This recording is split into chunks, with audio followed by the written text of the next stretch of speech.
to fall asleep. Oh, oh, oh, oh. Hey Potterheads, welcome back to another magical journey through Hogwarts. Before we begin tonight's lessons, let me know in the comments where you're watching from and what time it is there. I love seeing our global wizarding community come together. Now, get cozy under your blankets, close your eyes if you'd like, and let your mind wander. Tonight, we're heading to Hogwarts for over 3 hours of gentle lessons designed to help you drift off peacefully. Let's step into the castle together. Professor McGonagall's Transfiguration classroom holds a peculiar kind of magic. Not the flashy kind you'd expect from movies, but the slow, methodical type that makes your brain hurt and your wand arm ache. Students file in expecting to wave their wands dramatically and transform mice into elegant snuff boxes. Instead, they discover Transfiguration is like trying to solve a Rubik's Cube while riding a unicycle. The theory sounds simple enough. Take one living mouse, apply the correct spell, and voila, instant decorative container. But here's what McGonagall doesn't mention in her introductory speech. Your first attempts will produce some truly bizarre results. Half the class ends up with mice sporting tiny hinged doors for ears. Others manage to create snuff boxes with whiskers and an unfortunate tendency to scurry away during demonstrations. One particularly memorable lesson involved Seamus Finnegan accidentally creating what could only be described as a mousebox hybrid that squeaked every time someone tried to open it. The creature object spent the entire class period rolling around the floor, leaving tiny drop-ins that sparkled like glitter. Not exactly what you'd want sitting on your grandmother's mantelpiece. McGonagall's patience during these early disasters borders on superhuman. She watches with that familiar stern expression as students produce increasingly creative failures. There's something almost artistic about how wrong things can go.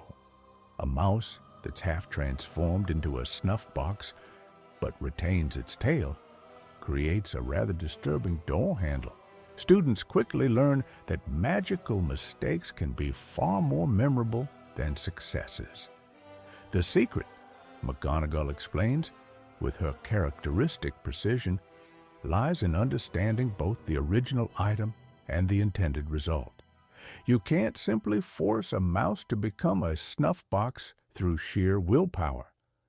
Think of it like understanding how two completely different puzzles connect.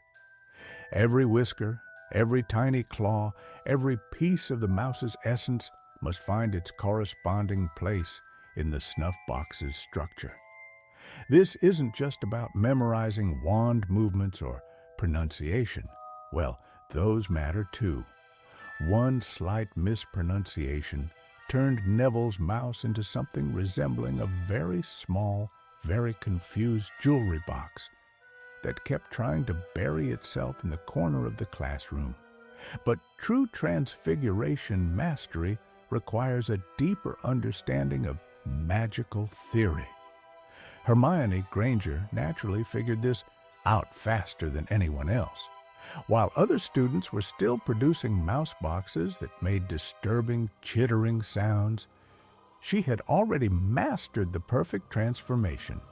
Her snuff boxes emerged sleek, functional, and completely mouse-free.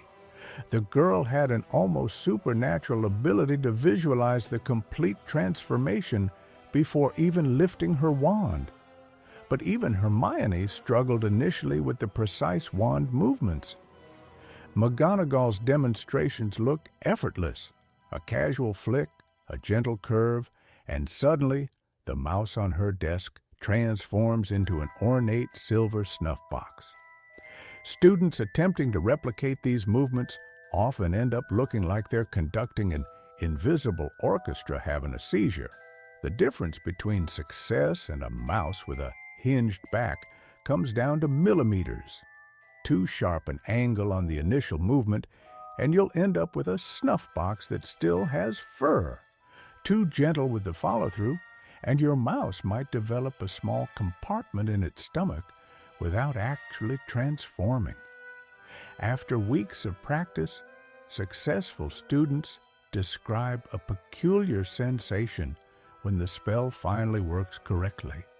There's a moment when you can feel the mouse's essence shifting, reorganizing itself into something entirely different. It's like watching a complex piece of machinery rearrange itself and fast forward. Those who master Transfiguration in their first year rarely struggle with advanced magical challenges later. There's something about understanding the fundamental nature of magical transformation that makes other subjects click into place more easily. The precise wand work McGonagall demands might seem excessive, but wait until you discover how those seemingly tiny adjustments become absolutely crucial when Professor Flitwick starts teaching the delicate art of levitation. Professor Flitwick stands barely tall enough to see over his desk, yet somehow commands the entire Charms classroom with a tiny flick of his wand. Today's lesson, making feathers float with Wingardium Leviosa. Sounds simple enough, right? Well, tell that to Ron Weasley. It's Wingardium Leviosa. Hermione corrects him with that tone we all know too well. Make the gar nice and long. Ron's pronunciation sounds more like he's trying to cast a spell on a garden gnome than levitate a feather. The difference between success and failure in Charms often comes down to getting those syllables just right. One wrong emphasis, and your feather might burst into flames instead of floating gracefully. But here's what makes Charms fascinating beyond the pronunciation battles. Each spell requires this delicate balance of control and intent, like conducting an invisible orchestra. Too much force and your feather shoots across the room like a tiny missile. Too little and it just sits there, mocking your efforts. Flitwick demonstrates with the grace of someone who's been doing this for decades. His wand movement flows like he's painting in the air, each gesture deliberate yet effortless. The feather rises smoothly, hovering at exactly the right height. Makes it look easy, doesn't it? Then you try it yourself and suddenly appreciate why wizards spend years perfecting these seemingly basic spells. The swish and flick technique becomes your best friend and worst enemy. Swish too dramatically and you look like you're swatting flies. Flick too sharp and the magic feels jarring, unnatural. Finding that sweet spot takes practice that would make a professional musician jealous. Students often underestimate Charms, thinking it's the easy subject compared to Transfiguration or potions. That misconception lasts about 5 minutes into your first lesson. Charms demands finesse that goes beyond memorizing wand movements. You're essentially asking reality to bend slightly, just enough to make the impossible look routine. Consider how these spells integrate into everyday magical life. Levitation charms help wizards reach high shelves without ladders. Cleaning charms handle household chores with supernatural efficiency. Communication charms connect magical folk across vast distances. Master these fundamentals, and you're equipped for countless situations that would leave muggles scratching their heads. Flitwick loves sharing stories about former students who excelled at charms. Some went on to become professional curse breakers, using precise charm work to safely dismantle dangerous magical traps. Others became magical inventors, combining basic levitation with other spells to create entirely new, magical devices. The applications stretch far beyond classroom exercises. Then there's the confidence factor. Successfully levitating your first feather feels like discovering a superpower. That moment, when the feather actually responds to your command, rising steadily while you maintain perfect concentration, creates an addictive rush. You start eyeballing other objects, wondering what else you could make float. Advanced students learn to levitate multiple objects simultaneously, creating elaborate aerial displays that would make circus performers weep with envy. Some develop such precise control they can thread a floating needle or make quills right in midair. These skills prove invaluable during practical examinations and real-world magical challenges. Hogwarts. A history mentions that the castle's very foundations rely on countless interwoven charms. The moving staircases, floating candles, and self-serving dishes all represent charm work on an architectural scale. Every time you walk through those halls, you're surrounded by centuries of accumulated magical craftsmanship. The beauty of charms lies in its versatility. While Transfiguration changes objects completely and potions require exact ingredients, charms work with existing reality. You're not forcing dramatic transformation, just convincing the world to cooperate with your magical suggestions. As Flitwick always says, mastering charms opens doors to nearly every magical career path. Whether you become an auror, healer, or magical researcher, you'll rely on charm work daily. These spells form the foundation that supports all other magical learning. Speaking of foundations, mastering levitation prepares you for the next logical step in magical education.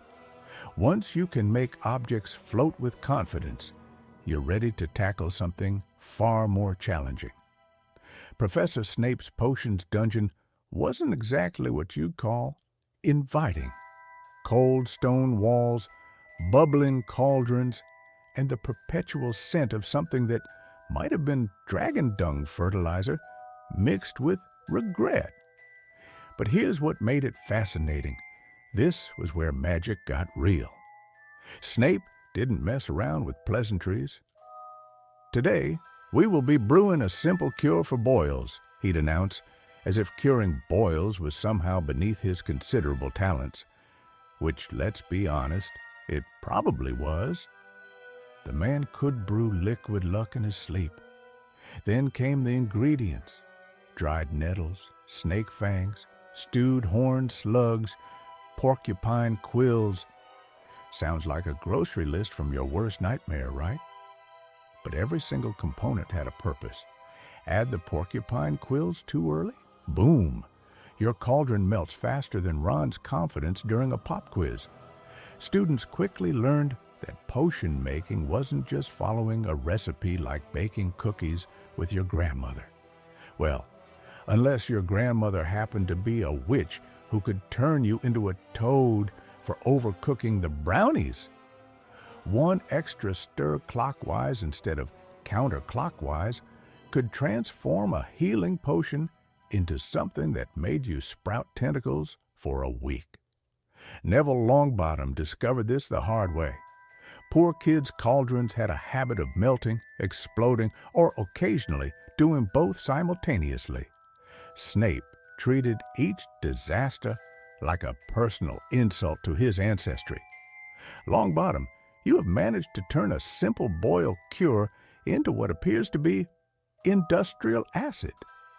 But that's exactly why potions fascinated everyone, even the students who couldn't brew a decent cup of tea. The precision required was absolutely mental. Too much powdered moonstone, your sleeping draft becomes a permanent nap. Too little lacewing flies in your polyjuice potion, you might end up looking like a half-transformed cat person for months. Speaking of polyjuice potion, now there's a brew that separates the amateurs from the masters. 21 days to complete. 21? That's longer than most people's attention spans last during Professor Ben's History of Magic lectures.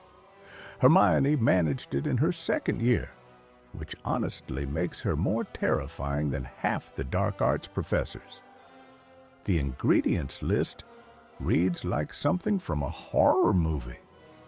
Fluxweed picked during a full moon, lacewing flies stewed for exactly 21 days, bicorn horn, knotgrass, leeches, and, here's the truly gross part, a piece of whoever you want to transform into. Hair, fingernails, whatever. Makes you wonder how desperate someone has to be to change their appearance, doesn't it? Felix Felicis presented a different challenge entirely. Liquid luck sounds amazing until you realize brewing it takes 6 months, and one tiny mistake ruins the entire batch. 6 months. You could learn 3 new languages in that time, or master the art of avoiding filch in the corridors, which honestly might be more useful.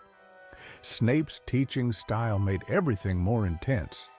He'd glide between cauldrons like some sort of dungeon bat, peering over shoulders and making cutting remarks that could crush a student's soul faster than a poorly brewed wit-sharpening potion.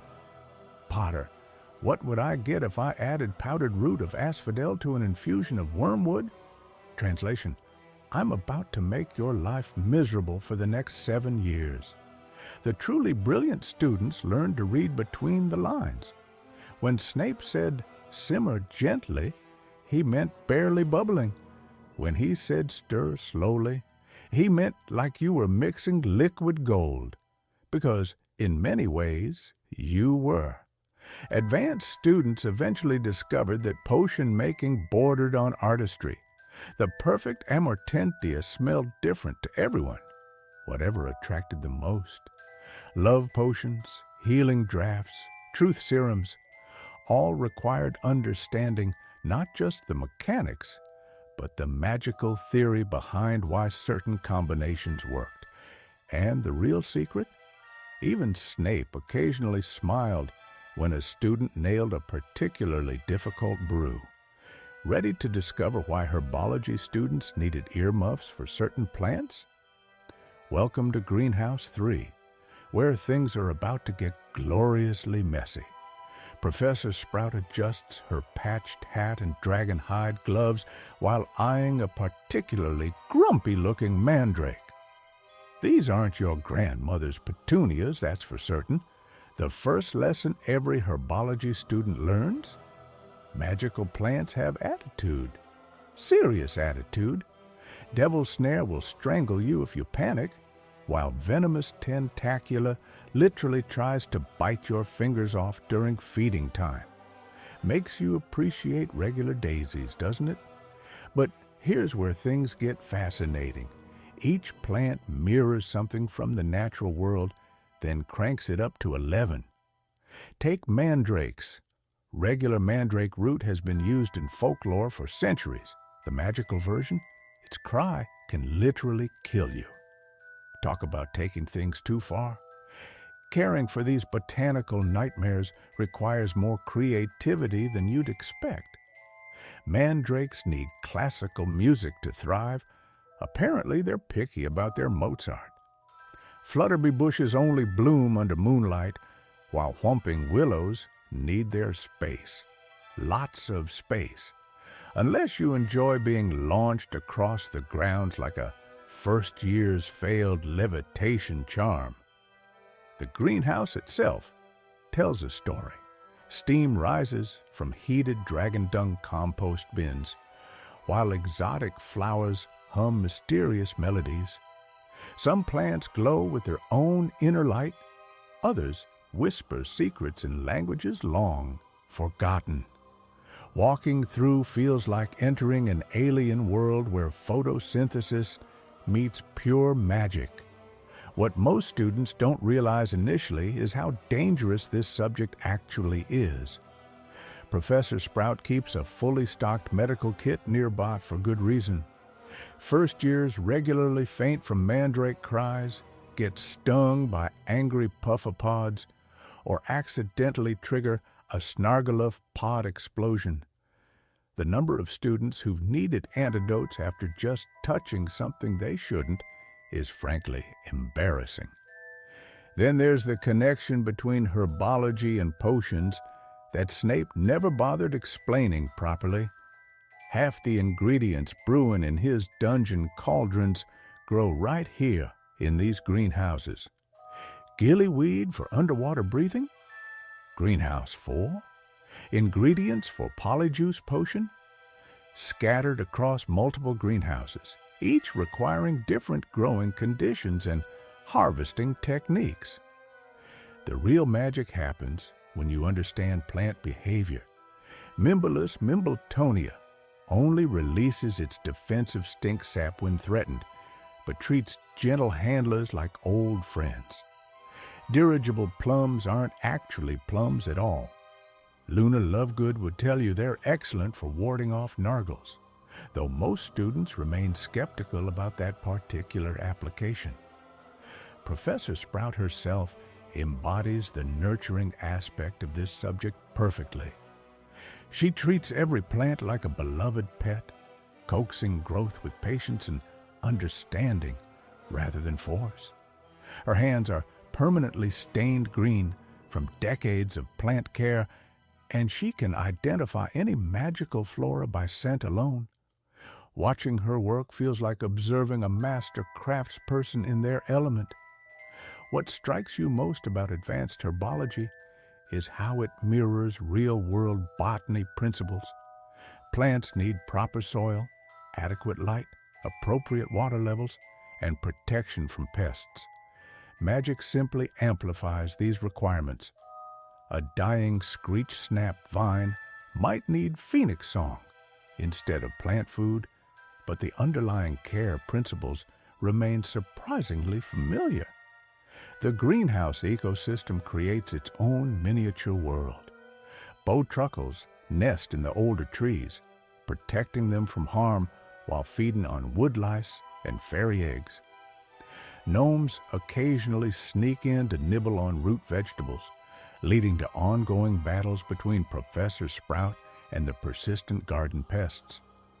Students quickly learn that success here requires observation, patience, and respect for living things. Rush the process, and you'll likely end up in the hospital wing. Treat the plants with care, and they'll reward you with incredible magical properties that can heal, protect, or transform. But the most valuable lesson? Understanding that magical creatures and plants form complex relationships that support entire magical ecosystems. This knowledge becomes crucial when dealing with more dangerous subjects that await ahead. You know what makes defense against the dark arts different from every other subject at Hogwarts? It's the only class where your teacher might literally disappear by Christmas break. Not because they're bad at their job, mind you. Well, okay, sometimes that too. But there's actually a curse on the position that ensures no professor lasts more than a year. Pretty convenient excuse for Gilderoy Lockhart, don't you think? But here's what makes this subject fascinating beyond the revolving door of instructors. Unlike Transfiguration, where you're turning teacups into tortoises, or potions where you're brewing love potions for Valentine's Day, defense against the dark arts is about survival. Real, honest-to-Merlin survival. Professor Lupin understood this better than most. When he taught the class, he didn't start with theory or textbook definitions. He brought in a boggart on day one. Imagine being a third-year student, walking into class expecting another boring lecture, and suddenly you're face-to-face with your worst fear. The genius of this approach? You learn that fear itself is often more dangerous than the actual threat. A boggart feeds on fear, growing stronger the more terrified you become. But the moment you laugh at it, poof, it becomes powerless. That's not just a lesson about magical creatures. That's life advice wrapped in a defense against the dark arts curriculum. Then there's the Patronus Charm, arguably the most beautiful spell taught in this class. Expecto Patronum requires something most spells don't: pure happiness. Not just any happy thought either. You need a memory so powerful, so genuinely joyful, that it can literally push back the darkest creatures in the wizarding world. Dementors don't just make you feel sad, they drain every good feeling you've ever had, leaving you with nothing but your worst memories. Fighting them isn't about being brave or strong, it's about holding on to hope when hope seems impossible. Harry's Patronus took the form of a stag, just like his father's animagus form. Hermione's was an otter. Ron's was a terrier. Each Patronus reflects something deep about the caster's personality.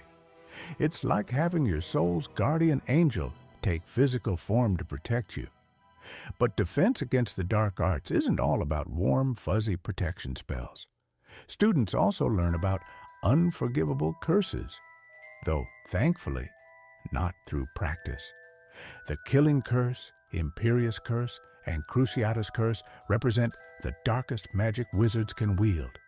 Using any of them on a human being earns you a one-way ticket to Azkaban prison. Mad-Eye Moody demonstrated these curses to fourth-year students. Except, plot twist, it wasn't actually Mad-Eye Moody. It was Barty Crouch Jr. using Polyjuice Potion, which, when you think about it, perfectly illustrates why this subject matters so much. The real threat isn't always obvious. Practical lessons cover everything from basic shield charms to advanced protean charms. Students practice stunning spells, disarming charms, and body bind curses. These aren't party tricks. They're skills that could save your life when you graduate and face the real world. The variety of creatures covered is staggering. Grindylows lurk in lakes, waiting to drag swimmers underwater. Banshees wail predictions of death. Redcaps hide in holes, hoping to bash travelers with clubs. Each creature requires different defensive strategies. You can't stupefy your way out of every magical encounter. What's particularly clever about the curriculum is how it builds confidence alongside competence. Students start with relatively harmless creatures like Cornish pixies and work up to more dangerous beings. By 7th year, they're prepared to face Death Eaters if necessary.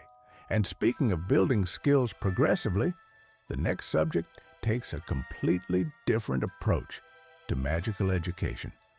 Where defense against the dark arts prepares you for conflict, divination invites you to peer beyond the present moment entirely. Step into Professor Trelawney's domain in the North Tower, where the air hangs thick with incense, and the future supposedly reveals itself through swirling mist. The divination classroom feels more like a fortune teller's parlor than a proper academic space, which honestly makes perfect sense given Trelawney's theatrical approach to everything. Crystal balls gleam mysteriously on every table, while tea leaves float in delicate china cups, waiting to spell out someone's destiny. Tarot cards shuffle themselves in neat stacks, and dream journals lie open, ready to decode the subconscious mind's midnight wanderings. It's like stepping into a mystical gift shop where everything actually works. Well, sometimes. Trelawney herself glides between students in flowing robes, her enormous glasses magnifying her eyes to owl-like proportions.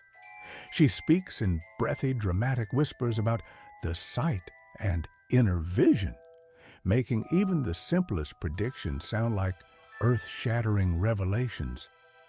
When she announces that someone will face unexpected challenges on a Tuesday, half the class starts panicking about their potions essay. But here's what makes divination genuinely fascinating. It's not really about predicting the future at all. True divination requires combining an open mind with razor-sharp interpretive skills, much like solving a puzzle where half the pieces keep changing shape. Students learn to read symbols, patterns, and subtle energies that most people completely miss. Take tea leaf reading, for instance. Those seemingly random clumps at the bottom of your cup supposedly form shapes that reveal future events. A dog might mean loyalty is coming your way, while a snake could signal hidden enemies. The trick isn't seeing the shapes, it's understanding what they mean for each individual person. Ron famously saw a hippogriff in Harry's cup, which Trelawney interpreted as dangerous flight ahead. Considering Harry's track record with flying creatures, that wasn't exactly a stretch. Crystal ball gazing demands even more skill. Staring into those cloudy spheres for hours can make anyone see swirling mists and mysterious shadows. Professional seers claim they can distinguish between wishful thinking and genuine visions, though the line between them often seems thinner than nearly headless Nick's neck attachment. Then there's palmistry, reading the lines crisscrossing everyone's hands like tiny roadmaps of fate. The heart line supposedly reveals romantic destiny, while the lifeline shows how long you'll stick around. Trelawney examined Harry's palm and dramatically gasped about his short lifeline, which probably wasn't the most encouraging thing to tell a teenager already dodging dark wizards on weekends. Dream interpretation adds another layer to divination study. Students keep detailed journals, recording every nightmare about forgetting their wands or showing up to exams in their pajamas. Trelawney insists these dreams contain prophetic messages, though most students suspect they just reflect normal academic anxiety. The skeptics, led by Hermione's eye-rolling and Professor McGonagall's barely concealed disdain, dismiss divination as elaborate guesswork, dressed up in mystical clothing. They argue that vague predictions can apply to anyone, and confirmation bias makes people remember the hits while forgetting the misses. Well, the skeptics might have a point, but they're missing something crucial. Some predictions do come startlingly true, and certain individuals possess genuine prophetic abilities that can't be explained away. Trelawney herself made 2 authentic prophecies that literally shaped wizarding history, even if she can't remember making them. Famous seers throughout history have changed entire civilizations with single prophecies. The oracle at Delphi guided ancient Greek decisions for centuries, while Grindelwald's seer followers helped him stay ahead of his enemies, until Dumbledore finally cornered him. The fascinating boundary between fortune-telling and psychology becomes most apparent during practical sessions. When students practice reading each other, they often uncover genuine insights about personality traits, hidden fears, and subconscious desires. Whether this comes from mystical sight or careful observation of body language remains hotly debated. What nobody debates is divination's unique position among Hogwarts subjects. Unlike Transfiguration or Charms with their clear right and wrong answers, divination embraces uncertainty and interpretation. Speaking of subjects that blend mystery with precision, our next journey takes us outside under the night sky. While most Hogwarts students are snuggled in their beds, dreaming of Quidditch victories and chocolate frogs, astronomy students are climbing the tallest tower of the castle. The North Tower becomes their classroom every Wednesday at midnight, where Professor Sinistra teaches them to map the heavens above. But here's what makes astronomy fascinating at Hogwarts. It's not just about memorizing constellations like Muggles do. For wizards, the stars actually influence their magic. When Mars is bright, Transfiguration spells become more powerful. When Venus aligns with Jupiter, love potions brew more successfully. It's like having a cosmic cheat sheet for your other classes. The midnight timing isn't just for dramatic effect, though it certainly adds to the mystique. Stars and planets are best observed when they're at their clearest, and magical influences from celestial bodies peak during the darkest hours. Students often joke that Professor Sinistra chose the worst possible time on purpose, but she's actually following centuries of magical tradition. Well, let's talk about the equipment. Muggle astronomers would recognize the telescopes, but wizard versions come with extra features. They can automatically track moving objects, highlight magical auras around certain stars, and even predict when cosmic events will boost specific types of spells. Some advanced telescopes can show you what happened at a particular star centuries ago. Time travel for your eyes, essentially. The curriculum covers both magical and mundane astronomy. Students learn about the zodiac signs and their influence on personality and magical ability. A Leo wizard might excel at fire-based spells, while a Pisces student could have natural talent with water charms. Then there's the fascinating connection between moon phases and magical creatures. Werewolves transform during full moons, but did you know that unicorns are most likely to appear during new moons? But why does astronomy matter beyond getting good grades? Every major magical event in history has been influenced by celestial movements. The defeat of Grindelwald happened during a rare planetary alignment. Voldemort's first downfall occurred when Mars was in retrograde. Coincidence? Most wizards think not. Students chart the movements of planets and stars throughout the year, creating detailed maps that help predict optimal times for important magical work. Planning a dangerous potion? Check when Saturn is favorable? Need to attempt a difficult transfiguration? Wait until Mercury aligns properly.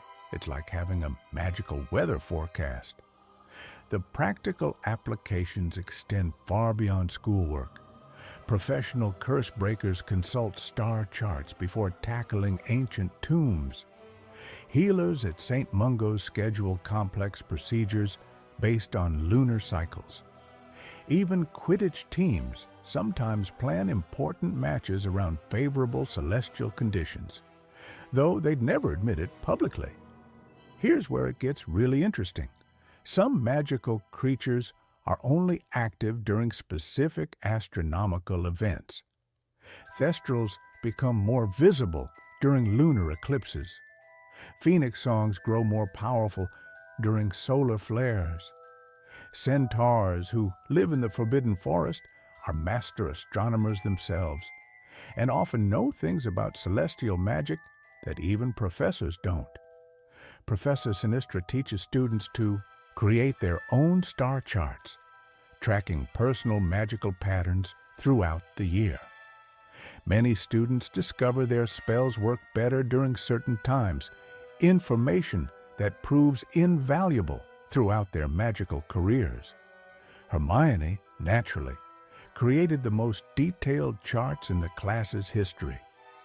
The homework assignments range from basic constellation identification to complex calculations about planetary influences on magical energy. Students often find themselves comparing notes with Divination class. since both subjects deal with predicting future events, though astronomy relies on mathematical precision rather than mystical interpretation. Ancient wizarding cultures built entire magical systems around astronomical knowledge. Stonehenge wasn't just a monument, it was a giant magical calculator aligned with celestial movements. Egyptian wizards timed their most powerful spells with the flooding of the Nile, which correlated with specific star positions. Then there's the equipment maintenance that comes with studying magical creatures, because understanding how celestial events affect the fascinating beasts around Hogwarts requires hands-on observation. Hagrid's booming voice echoes across the grounds as students nervously clutch their dragon-hide gloves. Right then, who can tell me what a bowtruckle eats? He asks, gesturing toward a tree that seems to be moving on its own. Welcome to Care of Magical Creatures, where your biggest worry isn't failing a test. It's avoiding getting trampled by a hippogriff. Most students think this class is just about petting cute magical animals. Well, they're in for quite the surprise. Hagrid's idea of harmless usually involves something with more teeth than a great white shark and twice the attitude. Remember when he introduced first years to blast-ended Scroots? Those delightful creatures that nobody could figure out which end was which, because both ends seemed equally dangerous. The real magic here isn't just learning about creatures. It's developing genuine empathy for beings that most wizards would rather avoid. Take hippogriffs, for instance. These magnificent creatures demand respect before they'll even consider not clawing your eyes out. Buckbeak taught Harry that approach matters more than bravery. Bow properly, make eye contact, and wait for permission. Sound familiar? It's basically dating advice, but with more risk of dismemberment. But here's what makes this subject fascinating beyond the obvious danger factor. Every creature has its own magical signature, its own way of interacting with the world. Thestrals can only be seen by those who've witnessed death, making them living reminders of life's fragility. Nifflers are basically kleptomaniacs with pouches, obsessed with shiny objects like magpies with trust issues. Each species teaches students something different about themselves. Hagrid's teaching method is wonderfully chaotic. While other professors stick to textbooks, he throws students directly into hands-on experiences. The best way to learn about dragons is to meet one, he'd say, completely missing why that statement makes everyone else nervous. His enthusiasm is infectious, though.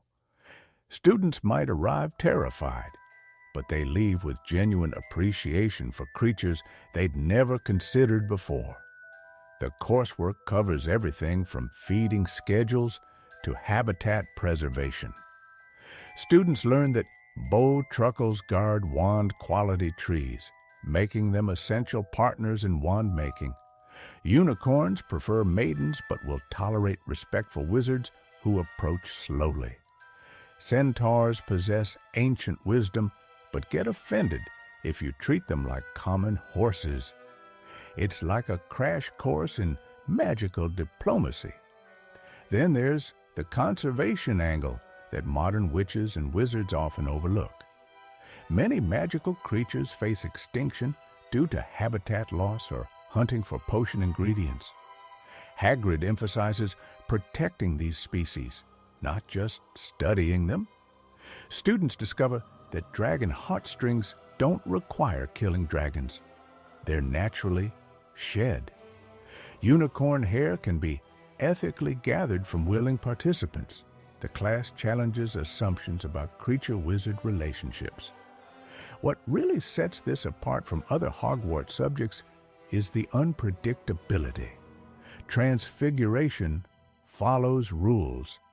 Potions have precise measurements. Care of magical creatures? Well, today's lesson plan might get completely derailed because the Cornish pixies decided to stage a rebellion, or the mandrakes are having a particularly screamy day. Students often underestimate how much courage this subject requires, not just physical bravery, but emotional courage to connect with beings that might seem frightening or alien. Remember, Hagrid himself was once considered dangerous and expelled from Hogwarts. His experiences taught him that appearances can be deceiving, a lesson he passes on to every student willing to listen. The grading system here is uniquely practical. Successfully feeding a hippogriff without losing fingers? Excellent marks. Managing to calm a spooked thestral? Outstanding achievement. Getting a niffler to return stolen gold? That's practically miraculous and worth extra credit. Most importantly, this class teaches responsibility in ways textbooks never could. When you're caring for living creatures, mistakes have real consequences. Forget to feed the blast-ended scroots, and they might explode. Approach a hippogriff incorrectly, and you're visiting Madame Pomfrey. The lessons learned here extend far beyond creature care. Students develop patience, observation skills, and respect for life in all its forms. But what happens when ancient magical knowledge gets locked away in mysterious symbols that most wizards can't even read? Ever wondered what those mysterious symbols carved into ancient magical artifacts actually mean? Welcome to Ancient Runes, where Professor Babbling transforms scratches on stone into powerful spells and protective charms that have safeguarded wizards for millennia. Most students think runes are just fancy decorations. Wrong. Each symbol carries concentrated magical energy that makes your average spell look like a party trick. Think of them as magical shorthand. Instead of waving your wand around shouting lengthy incantations, skilled wizards can activate complex magic with a single carved symbol. But here's where it gets tricky. Ancient runes isn't like charms where you can wing it with enthusiasm and hope for the best. One misinterpreted line can turn a protection spell into a curse that follows your family for generations. Remember when Ron tried to curse Malfoy in second year and it backfired spectacularly? That's what happens when you mess with magical symbols you don't understand. The fascinating part about runic magic is its permanence. While spoken spells fade over time, properly carved runes can maintain their power for centuries. The protective wards around Hogwarts? Many of them are runic inscriptions hidden throughout the castle walls, still working perfectly after 1,000 years. Makes you wonder what other secrets are literally written on the walls around you. Professor Babbling starts students with basic interpretation before moving to practical application. Learning to read runes is like cracking an ancient code where every symbol has multiple meanings depending on context. The rune for fire might mean literal flames, passionate love, destructive anger, or purifying transformation. Context is everything, which explains why Hermione spent so much time cross-referencing runic dictionaries. Then there's the pronunciation challenge that makes Wingardium Leviosa look simple. Ancient runic languages don't follow modern speech patterns. Students often sound like they're gargling butterbeer while trying to activate their first runic sequence. The classroom echoes with strange guttural sounds that would make Hagrid's monsters feel right at home. Advanced students learn to create their own runic combinations. This is where things get seriously dangerous and seriously cool. Combining runes incorrectly can create magical feedback that turns your homework into a fire-breathing parchment monster. But get it right, and you can craft personalized protection charms that adapt to specific threats. The practical applications are mind-blowing. Curse breakers like Bill Weasley rely heavily on runic knowledge to safely dismantle ancient magical traps. Imagine facing a tomb filled with protective spells from angry Egyptian wizards. Without understanding the warning runes, you'd be cursed faster than you can say, "Mummy's revenge." Ancient runes also connects directly to arithmancy, creating magical equations where numbers and symbols work together. Students who excel in both subjects often become the most formidable spellcrafters, combining mathematical precision with symbolic power. It's like magical engineering for overachievers. What makes this subject unique is its detective work element. Every runic inscription tells a story about the wizard who created it. Their skill level, emotional state, and intentions are embedded in the symbol choices and arrangement patterns. Reading ancient runes is like having conversations with wizards from centuries past. The most challenging aspect? Creating emergency runes under pressure. When you're facing a dark creature and need instant protection, you can't spend 20 minutes consulting reference books. Advanced students practice speed carving techniques, creating temporary runic barriers that can mean the difference between escape and becoming something's midnight snack. But ancient runes offers more than practical magic. It provides insight into magical history and cultural traditions.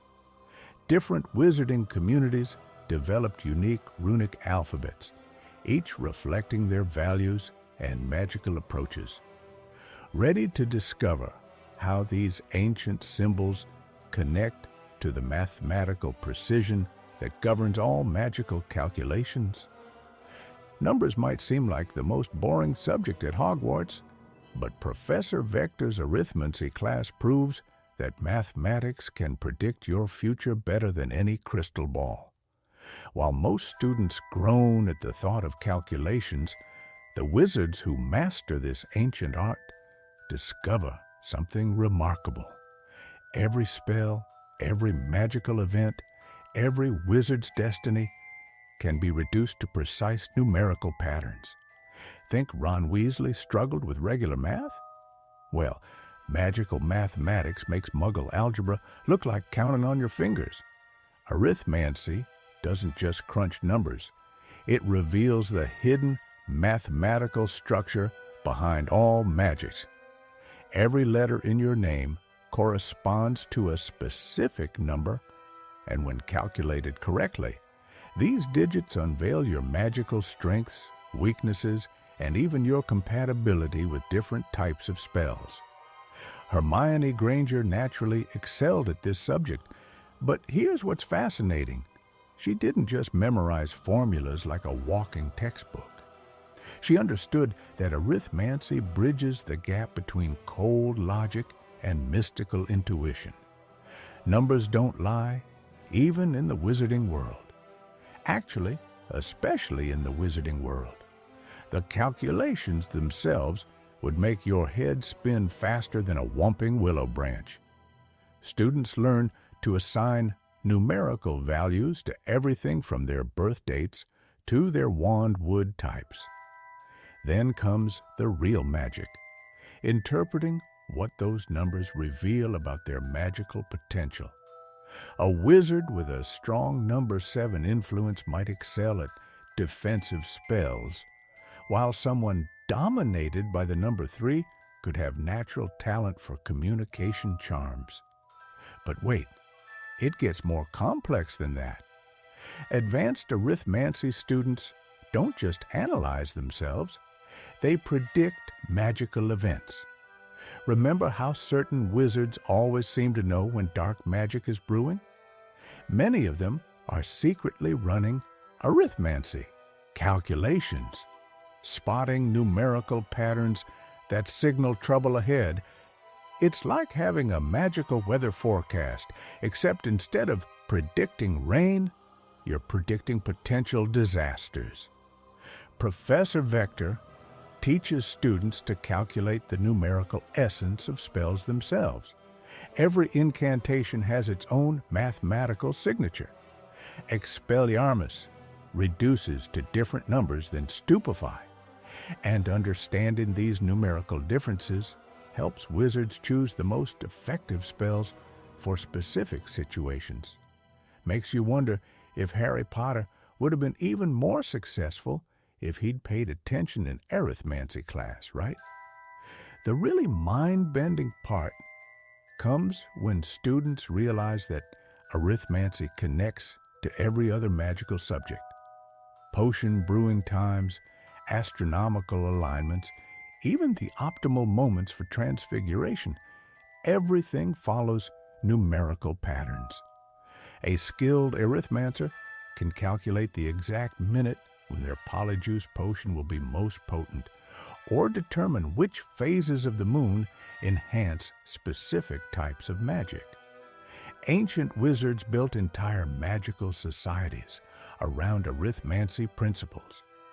They didn't construct Hogwarts randomly. Every tower, every corridor, every moving staircase follows precise mathematical relationships that amplify the castle's protective enchantments.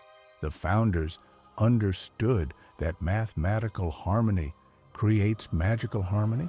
Modern wizards use arithmancy for practical decisions too, choosing career paths, selecting magical partners, even deciding when to attempt dangerous spells.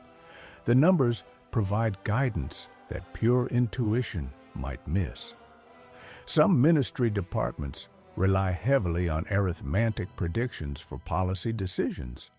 Though they'd never admit it publicly, many Aurors consult numerical calculations before dangerous missions. The challenge lies in interpretation. Numbers reveal patterns, but wizards must possess the wisdom to understand what those patterns mean.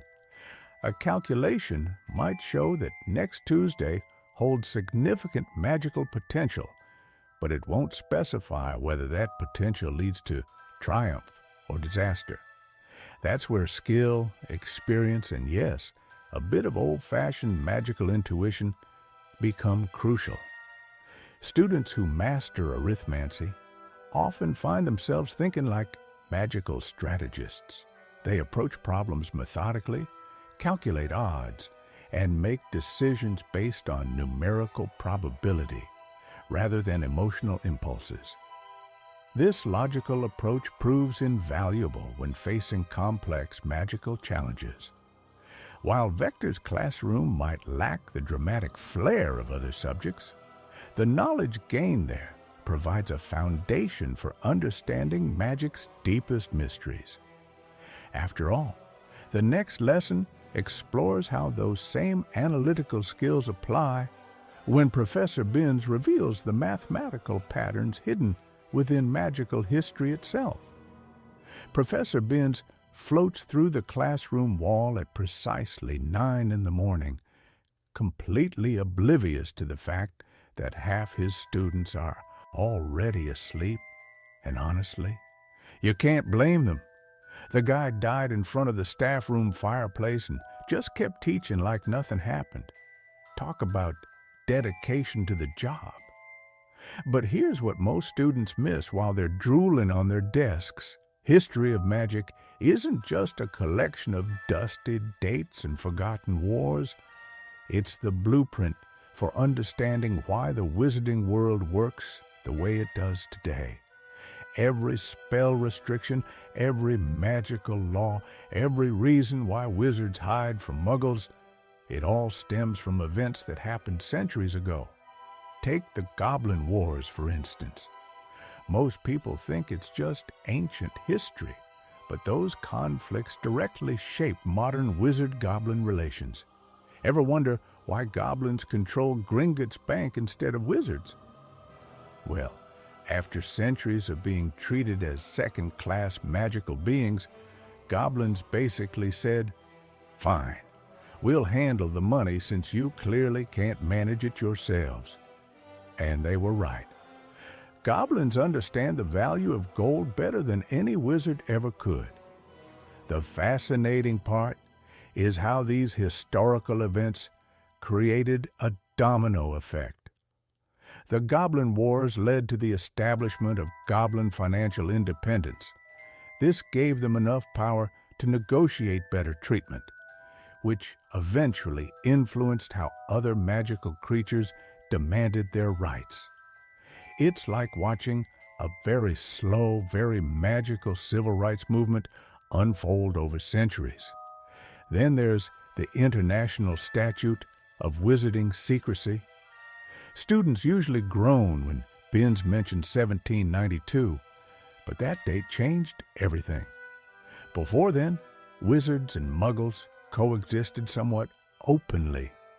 Wizards helped with harvests, muggles came to them for healing potions, and everyone got along reasonably well.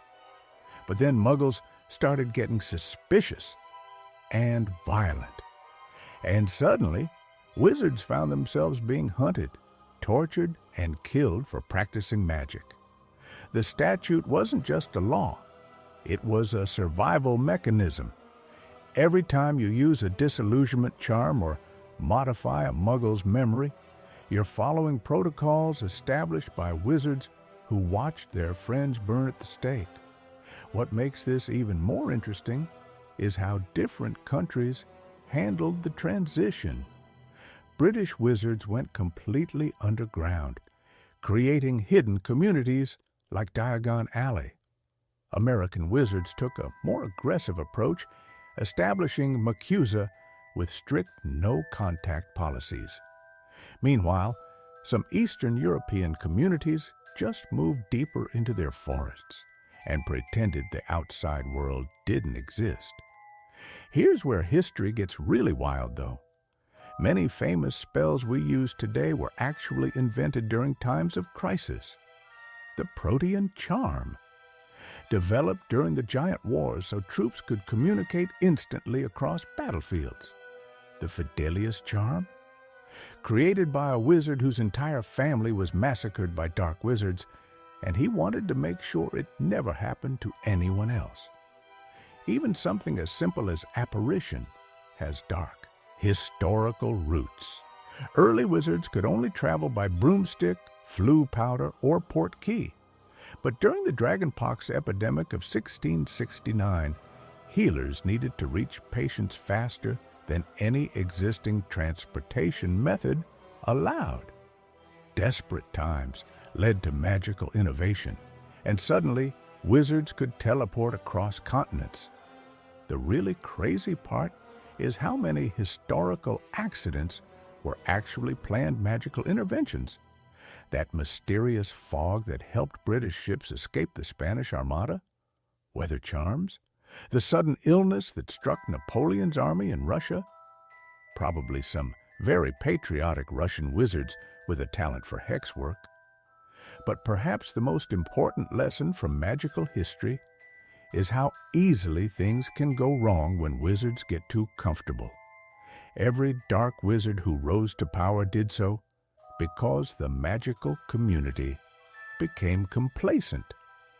Grindelwald succeeded initially because people thought it could never happen here. Sound familiar?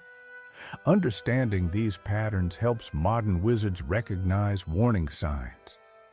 When someone starts talking about magical superiority or cleansing the wizarding world, history provides a roadmap for what comes next. Speaking of roadmaps, there's another subject that takes historical knowledge and transforms it into something practical and powerful. Ever wonder what makes magic actually work? Not the flashy spells or dramatic wand movements, but the deep foundation that holds it all together? That's where magical theory comes in. Arguably, the most underrated subject at Hogwarts. Most students groan when they hear about theory class. Can't blame them, really. After all, who wants to sit through lectures about magical fundamentals when you could be turning teacups into tortoises? But here's what those students miss. Without understanding magical theory, you're basically trying to drive a car without knowing how the engine works. Sure, you might get somewhere, but good luck when things go wrong. Professor Adelbert Waffling didn't just wake up one morning and decide to revolutionize spellcasting. The man spent decades studying the theoretical frameworks that govern magical energy. His breakthrough research on spell stability changed everything. Before Waffling's work, wizards were essentially playing magical roulette every time they cast complex spells. Think about it this way. When Harry first waves a wand in Ollivander's, magic happens instantly. The wand chooses the wizard, sparks fly, and suddenly everyone's convinced he's ready for Hogwarts. But that's like assuming someone can perform surgery just because they can hold a scalpel. The real magic lies in understanding why certain combinations work and others explode in your face. Magical theory explores how energy flows through different materials. Why does phoenix feather make such an excellent wand core? Well, phoenixes regenerate from their own ashes, creating a perpetual cycle of magical renewal. That energy signature amplifies spell casting in ways Dragon Heartstring simply cannot match. Dragon cores pack more power, sure, but they lack the nuanced control Phoenix Feather provides. Then there's the whole question of magical capacity. Every wizard has a different magical signature. Think of it like a fingerprint, but for spells. Some wizards naturally excel at Transfiguration because their magical frequency aligns perfectly with transformation spells. Others struggle with charms, but absolutely dominate in potions because their energy works better with gradual sustained magic rather than quick bursts. The theoretical side gets even more fascinating when you consider spell creation. Remember when Snape invented Sectum Sempra during his school years? He didn't just randomly wave his wand around hoping something deadly would happen. The man understood magical theory well enough to craft entirely new incantations from scratch. That's like composing a symphony when most people can barely play chopsticks. But here's where theory class really shines. It teaches you to troubleshoot magical disasters. When Ron's broken wand backfires during second year, theoretical knowledge would have helped him understand why the spell reversed. Broken magical focuses create unstable energy pathways, causing spells to bounce back on the caster. Basic theory, really, but incredibly useful when your wand's held together with spellotape. Advanced theoretical work delves into something called magical resonance. This explains why certain spells work better in specific locations. Hogwarts itself amplifies educational magic. The castle's been enchanted for over 1,000 years to help students learn. Every successful spell cast within its walls adds to this magical atmosphere, creating what theorists call a learning resonance field. The mathematics behind spell casting would make your head spin. Every wand movement follows precise geometric patterns that channel magical energy along optimal pathways. A slight deviation in angle can completely change a spell's outcome. Remember Seamus Finnegan's explosive tendencies. Poor wand technique based on insufficient theoretical understanding. Modern magical theorists are pushing boundaries even further. They're exploring concepts like spell efficiency ratios and magical energy conservation. Some researchers believe magic follows laws similar to physics. Energy cannot be created or destroyed, only transformed. Heavy stuff, but it could revolutionize how future wizards approach spell casting. What makes all this theoretical knowledge truly valuable is how it connects to every other magical discipline. Understanding energy flow improves your transfiguration. Grasping magical resonance enhances your charm's work. Even something as practical as defense against the dark arts becomes more effective when you understand the theoretical principles behind protective magic. Speaking of defense, there's another subject that puts theory into immediate, life-saving practice. Most wizards think they know everything about the magical world, but ask them to explain how a toaster works, and they'll probably suggest casting a heating charm on bread. Welcome to Muggle Studies, where witches and wizards learn about the fascinating world of non-magical people. Professor Charity Burbage used to teach this subject before, well, let's not dwell on what happened to her.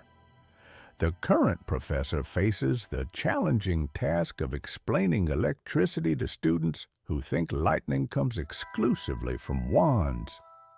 Imagine trying to describe the internet to someone whose idea of instant communication involves owl post. It's like teaching fish about mountain climbing. The course covers everything from Muggle technology to their social customs. Students learn why Muggles don't simply apparate to work every morning and discover the ingenious ways they've solved problems without magic. Need to cook dinner? Muggles invented ovens instead of incendio spells. Want to fly? They built airplanes rather than enchanting broomsticks. Their solutions might seem unnecessarily complicated to magical minds, but there's undeniable brilliance in their ingenuity. But here's where things get really interesting. Many pure-blood students enter this class with wildly incorrect assumptions about Muggle life.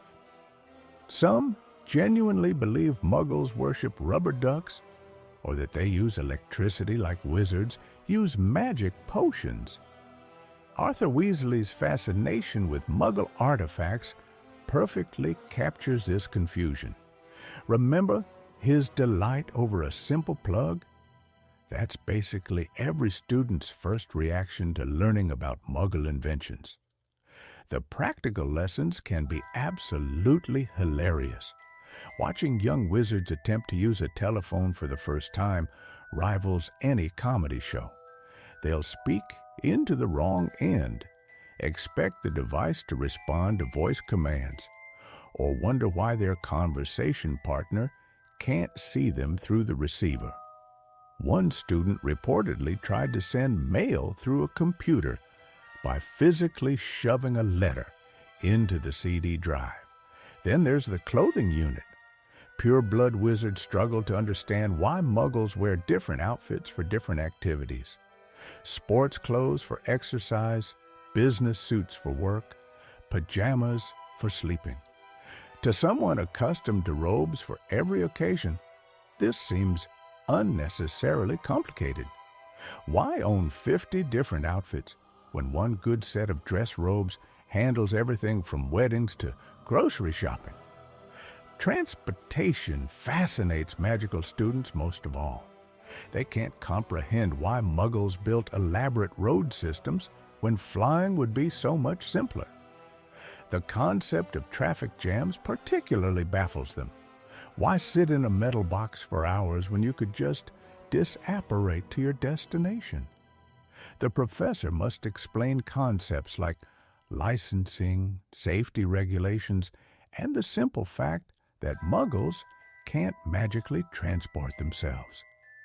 Technology lessons reveal how Muggles achieved magical-like results through science and engineering.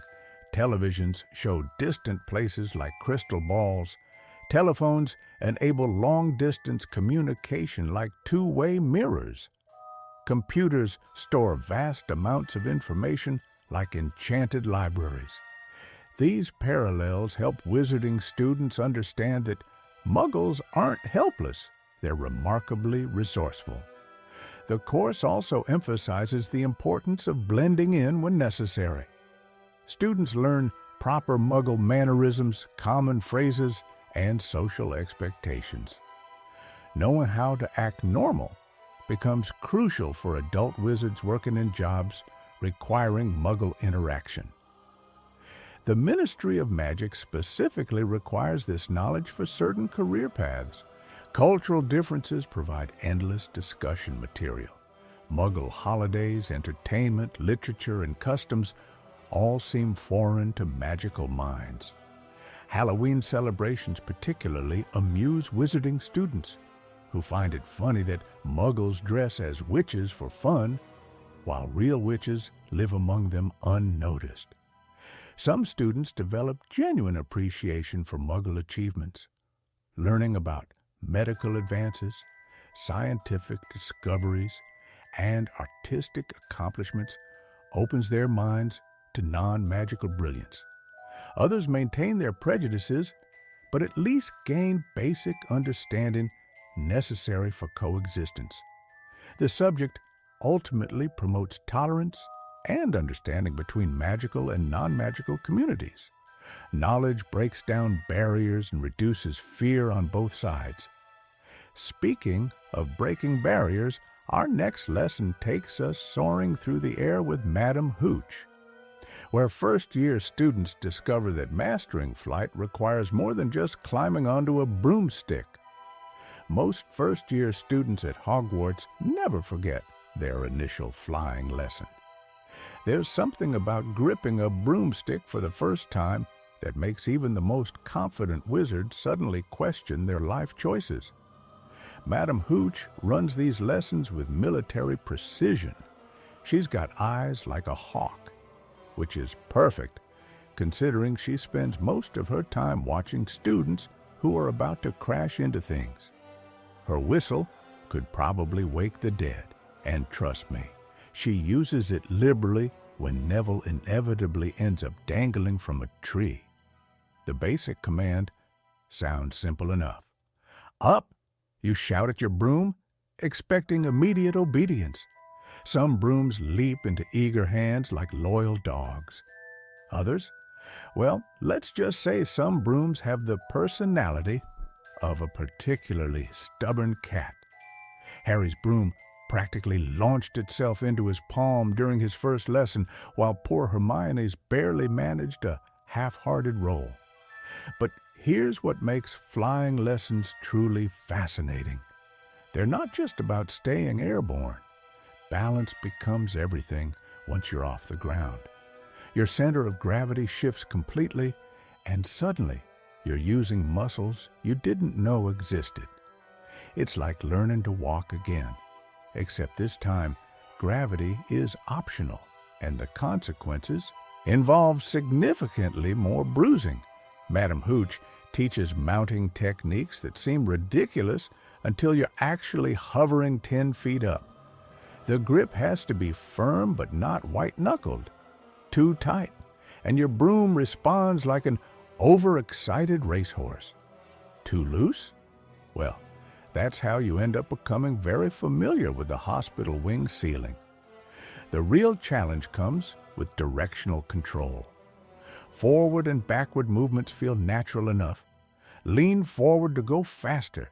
Pull back to slow down. Makes sense, right?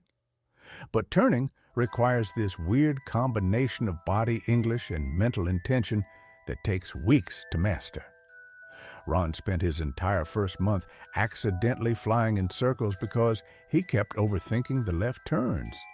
Speed control separates the natural flyers from the rest of us, mere mortals. There's this sweet spot between barely moving and holy hippogriffs, I'm going to die, that experienced flyers hit instinctively. Finding that balance requires patience, practice, and probably a few close calls with a whomping willow. Weather adds another layer of complexity that classroom theory never quite captures. Flying in gentle spring breezes feels magical and peaceful. Flying in November rain while Scottish winds try to turn you into a human kite. That's when you discover what real flying skill looks like. Professional Quidditch players make it look effortless, but they've spent years learning to read wind patterns and adjust their technique accordingly. Emergency procedures get glossed over until someone actually needs them. Controlled landing sounds straightforward until your broom starts acting up mid-flight. The key is staying calm while descending quickly but safely. Easier said than done when panic sets in. Madam Hooch drills these scenarios repeatedly because she's seen too many students freeze up when things go wrong. Advanced students eventually learn formation flying and precision maneuvers. Flying in groups requires constant awareness of spatial relationships and communication through subtle body language. Watch professional Quidditch teams practice. They're essentially choreographing aerial ballet while maintaining perfect control at high speeds. The psychological aspect often gets overlooked. Some students develop immediate confidence and push boundaries eagerly. Others need gentle encouragement to trust their abilities and overcome height anxiety. Flying lessons teach mental resilience alongside physical coordination, building confidence that extends far beyond broomstick handling. Most importantly, flying represents freedom in the wizarding world. Once you've mastered basic flight, distance becomes almost irrelevant. Need to escape quickly? Grab your broom? Want to explore remote locations? The sky awaits. It's transportation, recreation, and pure exhilaration rolled into one essential magical skill. But speaking of essential skills, there's another form of magical transportation that makes flying seem almost quaint by comparison. One that doesn't require broomsticks, but demands even greater precision and courage. Picture this: you're 17 years old, clutching a wand, and about to attempt something that could literally split you in half. Welcome to Apparition Lessons, where ministry-approved instructors teach teenagers the most dangerous form of magical travel known to wizard kind. The concept sounds simple enough. Think of where you want to go, turn on the spot, and pop. You're there instantly. But here's the thing most people don't realize about apparition. It's like trying to fold yourself through a keyhole while blindfolded. One wrong thought, one moment of panic, and you might leave half your body behind in Kent. That's called splinching, by the way. And yes, it's exactly as horrifying as it sounds. Ministry instructors start with the 3 Ds: destination, determination, and deliberation. Sounds like a motivational poster, doesn't it? But each element carries life or death importance. Your destination must be crystal clear in your mind. Not just the 3 broomsticks, but the exact spot beside the 3rd bar stool where you spilled butterbeer last Tuesday. Determination means wanting it so badly that nothing else exists. Half-hearted apparition attempts usually end with students stuck halfway through walls or materializing inside solid objects. Not pleasant. Then there's deliberation, the careful, measured approach that prevents you from accidentally apparating into someone's fireplace during Sunday dinner. The practice sessions are absolutely brutal. Students spend weeks staring at wooden hoops, willing themselves to disappear and reappear inside them. Most attempts result in nothing more than sore feet from all that turning. Some lucky students manage partial apparition, usually just their robes or shoes making the journey while they remain stubbornly planted. But when someone finally succeeds, the sensation is unforgettable. Imagine being squeezed through a rubber tube while every molecule in your body compresses, then snaps back into place. It's like the world's most uncomfortable magic trick performed on yourself. Professional wizards make it look effortless. They pop in and out of existence like magical jack-in-the-boxes. Watch ministry workers during rush hour. Dozens of wizards apparating onto the visitor's entrance, barely disturbing the morning mist. Years of practice turn that uncomfortable squeeze into something as natural as walking. The geographical restrictions add another layer of complexity. Hogwarts, for instance, has anti-apparition charms that would make your head spin. Try to apparate within the grounds, and you'll find yourself very firmly planted wherever you started. These protective enchantments exist for good reason. Imagine the chaos if students could simply vanish whenever they faced detention. Distance matters too. Cross-country apparition requires significantly more magical energy and concentration than popping down to the local shops. International apparition, that's advanced magic requiring special licenses and nerves of steel. One miscalculation over the English Channel, and you might find yourself materializing underwater. The age restriction exists because teenage brains aren't fully developed yet. 17 might seem arbitrary, but the ministry learned through painful experience that younger wizards lack the mental discipline required.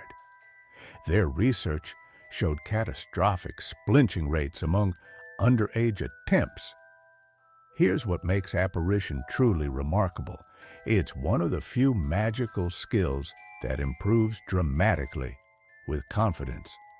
Nervous apparition often results in messy landings or incomplete journeys. Confident wizards can apparate while dueling during emergencies, even when injured. The testing process resembles a magical driving exam crossed with a high-stakes magic show. Candidates must demonstrate 3 successful apparitions to different locations, each requiring increasing precision and distance. Fail the test, and you're stuck with flu powder and broomsticks for another few months. Emergency apparition saves lives regularly throughout the wizarding world. Auras use it for rapid response to dark arts incidents. Healers apparate directly to accident scenes. Even ordinary wizards rely on it during genuine crises. Want to know what's even more mind-bending than solo apparition? Side-along apparition allows experienced wizards to bring passengers along for the uncomfortable ride. Welcome to Hogwarts Dueling Club, where students learn that magical combat is nothing like the dramatic wand battles you see in movies. Professor Lockhart might have started this club with theatrical flair, but real dueling requires precision, strategy, and lightning-fast reflexes that would make even Harry's Quidditch skills look sluggish. The first rule of dueling: never underestimate your opponent. Ron learned this the hard way when his broken wand backfired during practice, sending him flying backward like a bludger had knocked him senseless. But that's exactly what makes dueling so essential. You never know when you'll need these skills outside the safety of Hogwarts walls. Students begin with basic disarming spells. Expelliarmus becomes your best friend faster than you can say chocolate frogs. The goal isn't to harm, but to neutralize threats efficiently. Think of it like magical martial arts, defensive yet decisive. Many students discover that successful dueling depends more on anticipation than raw power. Footwork matters just as much as wand work. Professors teach students to move fluidly, dodging hexes while maintaining perfect spell-casting posture. It's surprisingly similar to dancing, except your partner is trying to hex you into next Tuesday. The great hall often echoes with the sounds of shuffling feet and muttered incantations during evening practice sessions. Then there's the mental game. Dueling demands split-second decision-making under pressure. Which spell will your opponent choose next? Should you shield or counterattack? Advanced students learn to read body language and wand movements like a book, predicting attacks before they happen. Professor Flitwick, being a former dueling champion, shares techniques that transformed ordinary witches and wizards into formidable opponents. But here's what makes dueling truly fascinating. Every wizard develops their own fighting style. Some prefer aggressive offensive strategies, launching rapid-fire hexes like magical machine guns. Others favor defensive approaches, using shields and counter curses with surgical precision. Hermione, naturally, memorized every possible spell combination before her first match. The psychological aspect runs deeper than most students expect. Maintaining concentration while dodging stunning spells requires incredible mental discipline. Fear can freeze your wand arm faster than a freezing charm. Successful duelers learn to channel adrenaline into focused energy, turning panic into power. Practice duels reveal personality quirks faster than Veritaserum. Aggressive students often telegraph their attacks through frustrated expressions. Cautious personalities excel at defensive strategies but struggle with decisive offensive moves. The best duelers balance both approaches seamlessly. Safety protocols ensure nobody gets seriously injured during training. Professors monitor every match closely, ready to intervene with protective charms. Still, bruised egos heal slower than hexed limbs sometimes. Nothing stings quite like losing to a first-year who barely knows which end of their wand to hold. Advanced techniques include combination spells and creative curse applications. Imagine using levitation charms to redirect incoming hexes, or combining shield charms with disarming spells for devastating counterattacks. The most skilled students develop signature moves that become their trademark in matches. Dueling Club also teaches crucial lessons about magical ethics. Understanding dangerous curses helps students recognize and defend against dark arts. Knowledge becomes armor against those who might misuse magic for harmful purposes. It's like learning about poisons to better understand antidotes. Competition brings out fierce house rivalries. Gryffindors favor bold, direct attacks that match their courageous nature. Slytherins employ cunning strategies that would make their house founder proud. Ravenclaws analyze opponents methodically, while Hufflepuffs surprise everyone with their tenacious defensive skills. Regular tournaments create excitement throughout the school year. Students gather to watch matches with the same enthusiasm they show for Quidditch games. Victory brings house points and bragging rights that last until the next competition. The skills learned here extend far beyond entertainment value.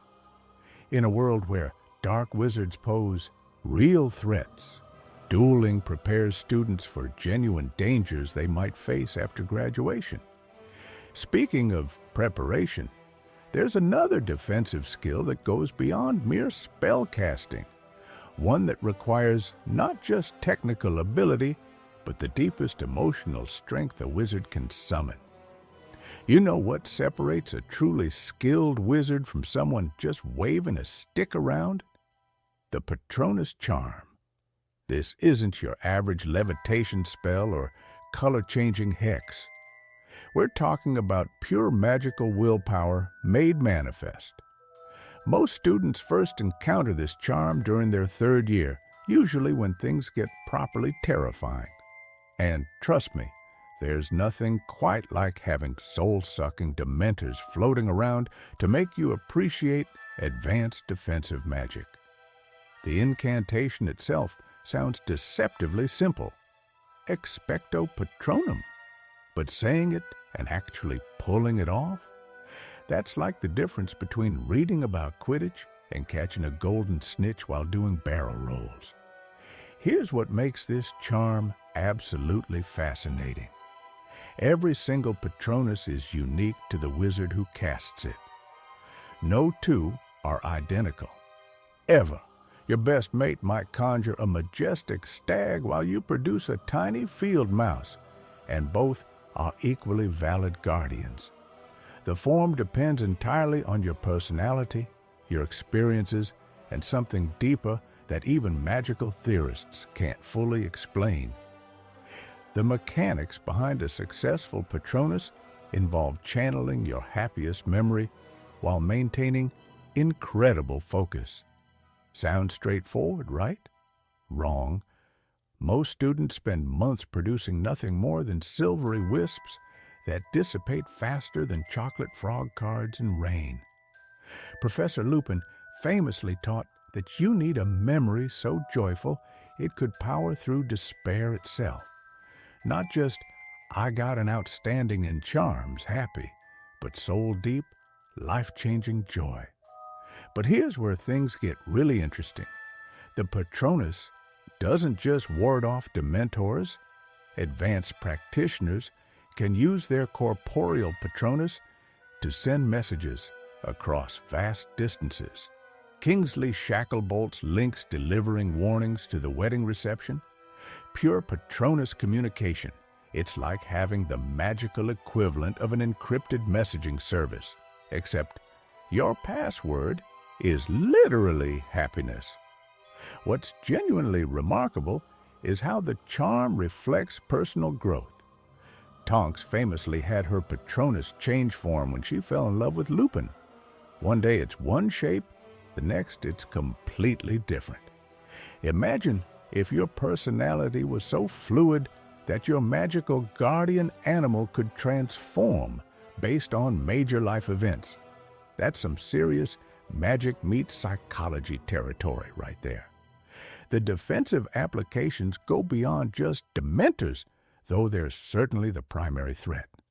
Lethifolds, those suffocating creatures that resemble dementor cousins, also retreat from a well-cast Patronus. Any creature that feeds on positive emotions or happiness finds itself thoroughly outmatched by a shimmering guardian radiating pure joy. Learning the Patronus often reveals uncomfortable truths about emotional state. Students struggling with depression, grief, or trauma frequently find the charm nearly impossible to master initially. It's not about magical ability, it's about accessing genuine happiness when you need it most. Some of the most magically gifted witches and wizards have spent years unable to produce anything more than silver mist.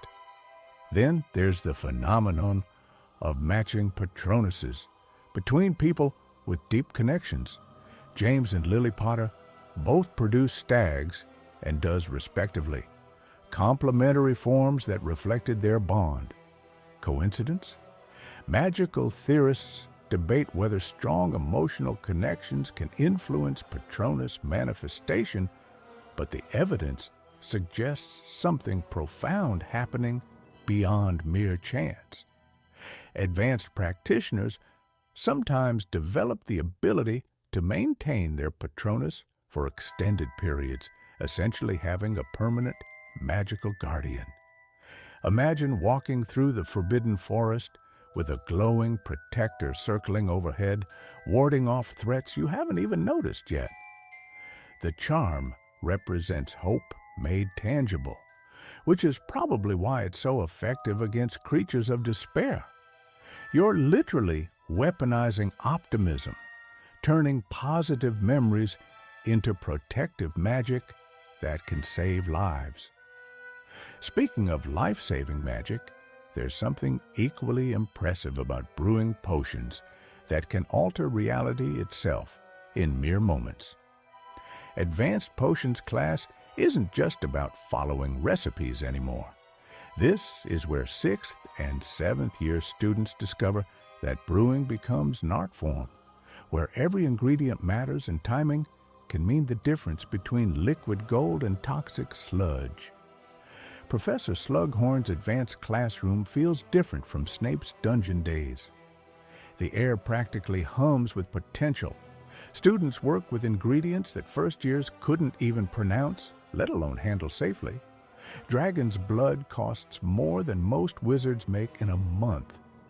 1 drop of properly aged unicorn tears can heal fatal wounds. But here's what makes advanced potion making fascinating. It's not really about following instructions anymore. Students modify recipes, experiment with substitutions, and create entirely new brews. Harry discovered this when he found the Half-Blood Prince's textbook. Those scribbled notes weren't just shortcuts. They were innovations that transformed basic recipes into masterpieces. Temperature control becomes absolutely critical at this level. We're talking about precision that would make Swiss watchmakers jealous. A cauldron too hot by even 2 degrees can turn Felix Felicis into liquid misfortune. Too cold, and your polyjuice potion might leave someone stuck halfway between human and animal. Not exactly the look most people are going for. The ingredients themselves tell stories. Bezoars come from goat stomachs and can neutralize most poisons.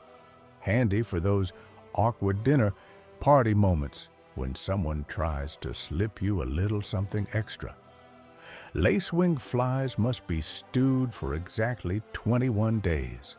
Any less, and your transformation potion might wear off at the worst possible moment. Advanced students learn that potions respond to emotion and intent, much like other magical disciplines. A love potion brewed with genuine affection works differently than one made with obsession. The magic can sense the difference even if the brewer thinks they're being clever. Timing becomes everything. Some potions require stirring at precisely midnight during a new moon.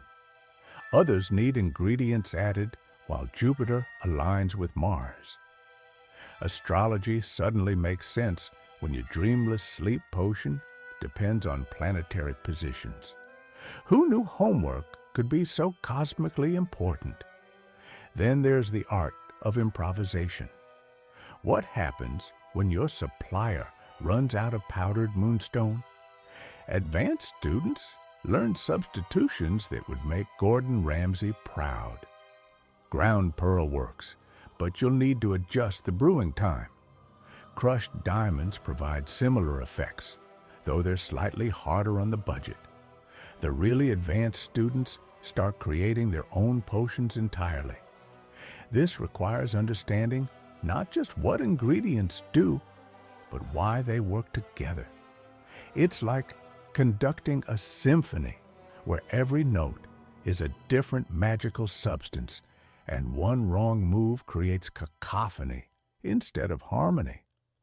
Safety protocols become deadly serious. These aren't just suggestions anymore. One student tried to speed up a draft of Living Death by adding extra valerian root.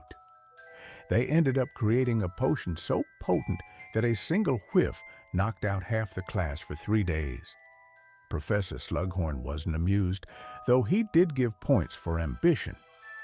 The most challenging aspect isn't the complexity, it's the patience required. Some advanced potions take months to brew properly. Students start potions in September that won't be ready until Christmas.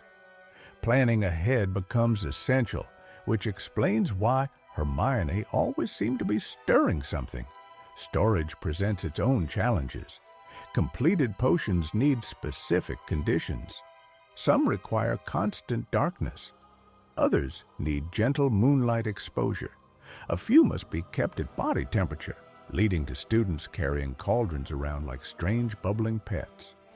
Quality ingredients make all the difference, but they come with premium prices. Students quickly learn why professional potioneers charge such high rates. When a single batch of Veritaserum costs more than a year's tuition, every drop becomes precious. The real magic happens when everything comes together perfectly, when months of careful preparation result in liquid possibilities, bottled and ready. Speaking of magical preparations, mastering advanced potions opens doors to even more sophisticated magic, where spells themselves become works of lasting artistry. What happens when you take the spells from charms class and make them permanent? Welcome to Enchantments, where magic stops being a party trick and becomes part of everyday life. While Flitwick teaches you to levitate a feather for 10 minutes, Enchantments shows you how to make your cauldron stir itself forever. The difference is like learning to ride a bicycle versus building one that pedals itself. Same basic idea, completely different level of commitment from your magic. Professor Vector usually handles this advanced course, though she's better known for making students cry over arithmancy equations. But Enchantments? She approaches them like mathematical formulas that happen to involve wand waving. Every gesture has a purpose. Every incantation builds on the last. The first lesson always starts with something simple, a quill that writes your name repeatedly. Sounds easy, until you realize your magic has to remember what your handwriting looks like, how much pressure you usually apply, and when to stop before it covers the entire parchment. One student enchanted his quill so enthusiastically it wrote Marcus Flint on every surface in the castle for 3 weeks. Even the bathroom stalls weren't safe. Then comes the real challenge, making objects that think for themselves. The self-stirring cauldron isn't just spinning in circles like a hyperactive house elf. It knows when ingredients need gentle folding versus vigorous mixing. It can sense temperature changes and adjust accordingly. Basically, you're creating a kitchen appliance with better instincts than most wizards. The trickiest part? Teaching your enchantment when to activate. A self-writing quill that starts scribbling the moment someone walks by will drive you mad faster than a howler at breakfast. Students learn about trigger conditions, magical switches, and containment fields. It's like programming, except your computer is a teacup and your code involves Latin phrases. Ancient enchantments make modern attempts look like finger painting. Hogwarts itself runs on enchantments so complex that nobody fully understands them anymore. The staircases don't just move randomly. They're following patterns established 1,000 years ago. The Great Hall's ceiling doesn't simply show weather. It interprets emotional atmospheres and adjusts accordingly. Ever notice how it always seems more beautiful during feast days? Here's something most students never consider. Enchanted objects develop personalities over time. The Sorting Hat didn't start out making terrible jokes about student haircuts. Centuries of contact with young minds taught it sarcasm. The Fat Lady's portraits weren't always so dramatic about password changes. They learned attitude from generations of students trying to sneak past curfew. Creating protective enchantments requires a completely different mindset. You're not just making something work, you're making it care about someone's safety. The protective charms around Hogwarts don't just keep intruders out, they recognize intent. A lost Muggle hiker won't trigger the same response as a dark wizard with revenge fantasies. Students practice on jewelry first, rings that warm up when danger approaches, necklaces that send messages to family members during emergencies. One particularly ambitious Ravenclaw created earrings that translated foreign languages in real time. Brilliant idea, until they got stuck translating everything into ancient gobbledygook for a month. The ethics discussions get intense. When does a helpful enchantment become invasive? If you create a mirror that gives fashion advice, should it tell you when your outfit makes you look terrible? What about enchanted books that refuse to open if you haven't finished your homework? These aren't just magical questions, they're about responsibility and free will. Advanced students work with memory enchantments, not the dangerous kind that mess with people's minds, but objects that remember experiences. Photographs in the wizarding world don't just move randomly, they retain emotional impressions from when they were taken. That's why wedding photos always look so happy, and school photos capture that perfect moment of teenage awkwardness. But the real artistry comes next, when students discover how magical medicine combines ancient healing traditions with cutting-edge spell work.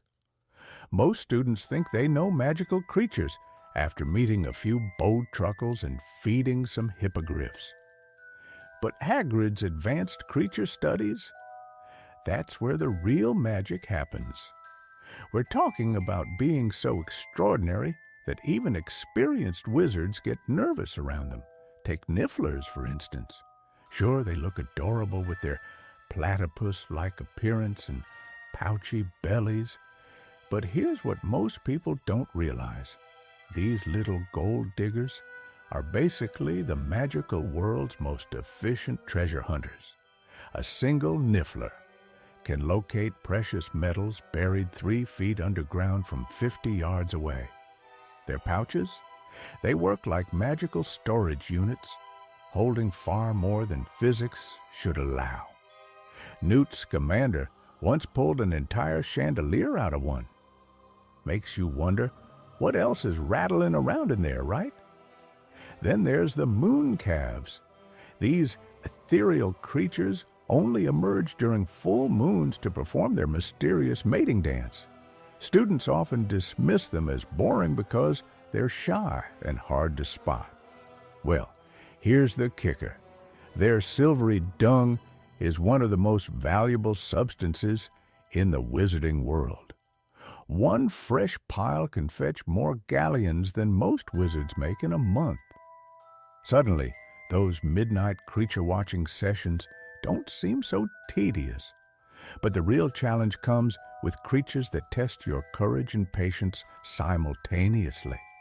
Thestrals, those skeletal winged horses, remain invisible unless you've witnessed death. Most students can't see them at all, making care practically impossible. How do you brush a creature you can't see? How do you know if it's happy or about to bite your hand off? Hagrid's solution involves a lot of trust and even more raw meat. The psychological impact runs deeper than most realize. Students who can see Thestrals often feel isolated, marked by their traumatic experiences. Yet caring for these misunderstood creatures becomes therapeutic. There's something profoundly healing about nurturing a being that others fear or can't even perceive. Luna Lovegood understood this better than most. She'd spend hours talking to them like old friends. Let's not forget the environmental lessons hidden in creature care.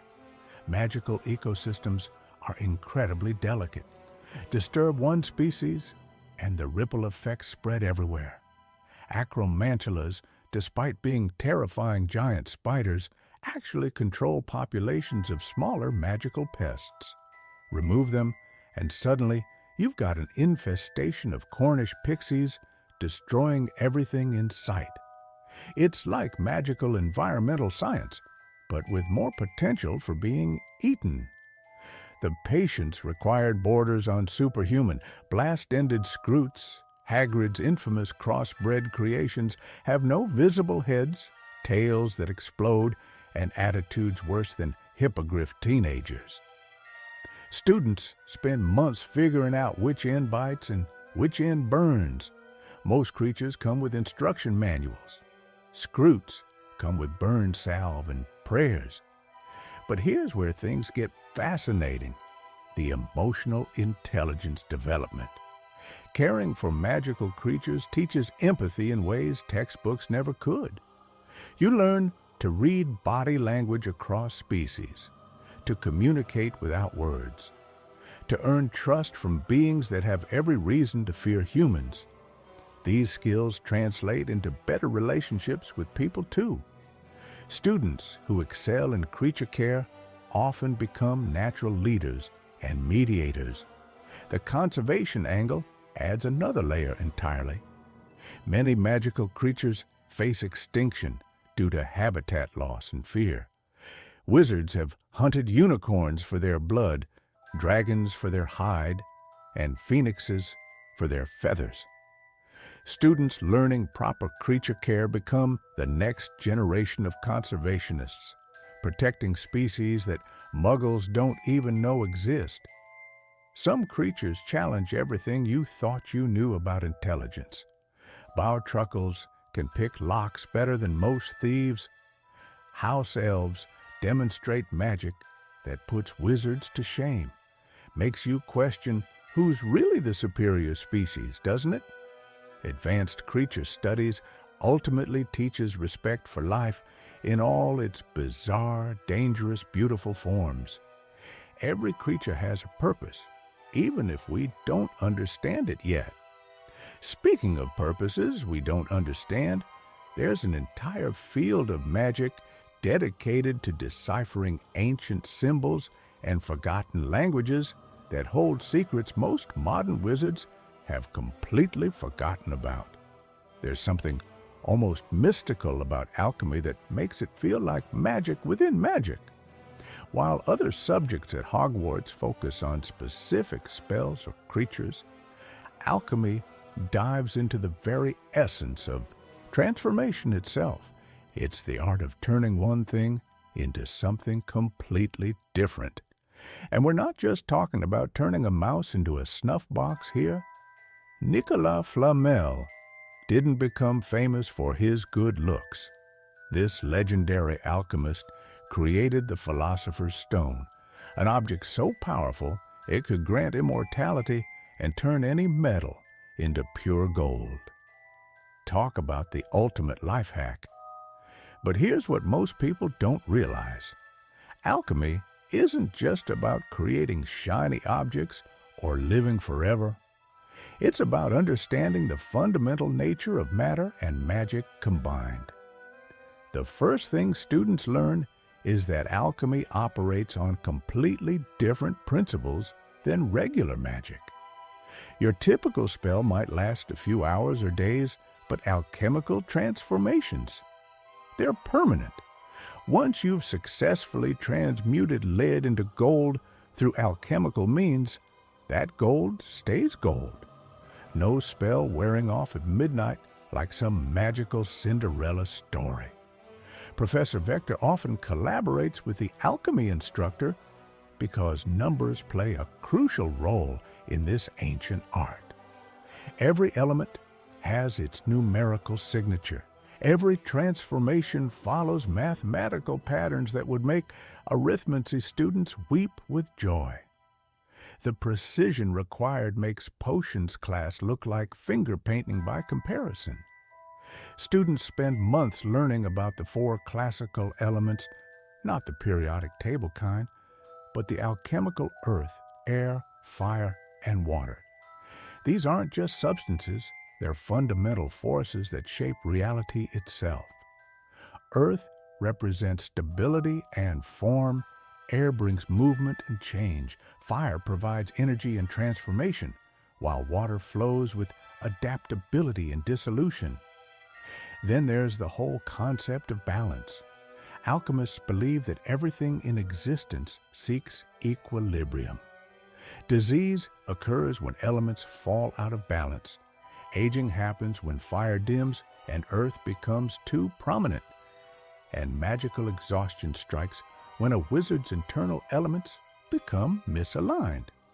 It's like having a magical health manual written in symbols and ancient wisdom.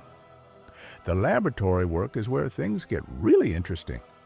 Unlike Snape's dungeon with its bubbling cauldrons, the alchemy classroom contains apparatus that looks like a mad scientist's dream. Elaborate glass tubes called alembics, furnaces that burn at precisely controlled temperatures, and vessels that can withstand magical pressure that would shatter ordinary containers.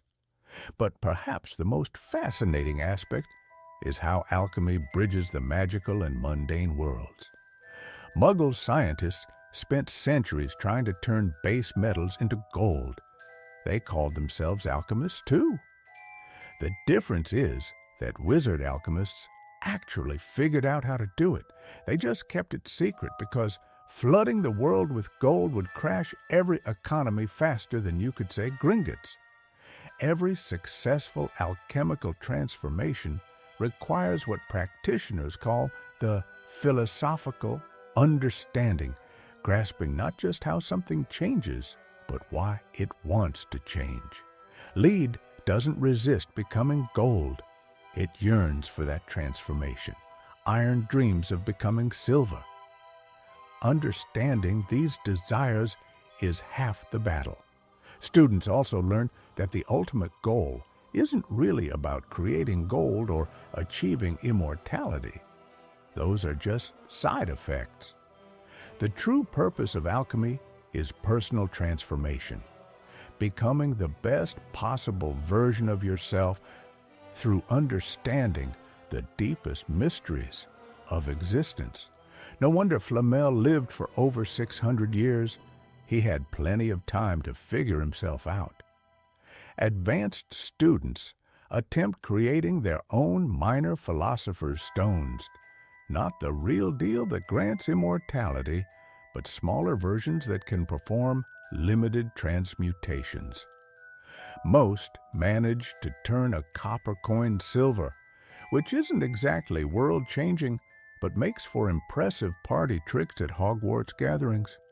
The connection between alchemical knowledge and understanding magical law runs deeper than most realize, setting the foundation for governance principles that have shaped wizarding society for centuries. You know what's fascinating about magical society? They have lawyers and laws, and probably wizard parking tickets too, though thankfully we never see Harry dealing with those headaches. Magical law might sound about as exciting as watching paint dry on a muggle wall, but trust me, this subject is absolutely crucial for any witch or wizard who doesn't want to end up in Azkaban. Professor Clearwater, who replaced the previous instructor after an unfortunate incident involving illegal dragon trading, makes sure every student understands that ignorance of magical law isn't just embarrassing, it's dangerous. The wizarding legal system operates on principles that would make Muggle lawyers scratch their heads in confusion. Take the Statute of Secrecy, for instance. Breaking it doesn't just mean a slap on the wrist. It means memory modifications, possible imprisonment, and having your wand snapped faster than you can say, "Obliviate." The Ministry takes this stuff seriously because one wizard showing off magic tricks at a Muggle birthday party could unravel centuries of careful hiding. But here's where it gets really interesting. Magical law isn't just about what you can't do. It's about understanding the intricate web of relationships between wizards, magical creatures, and yes, even Muggles.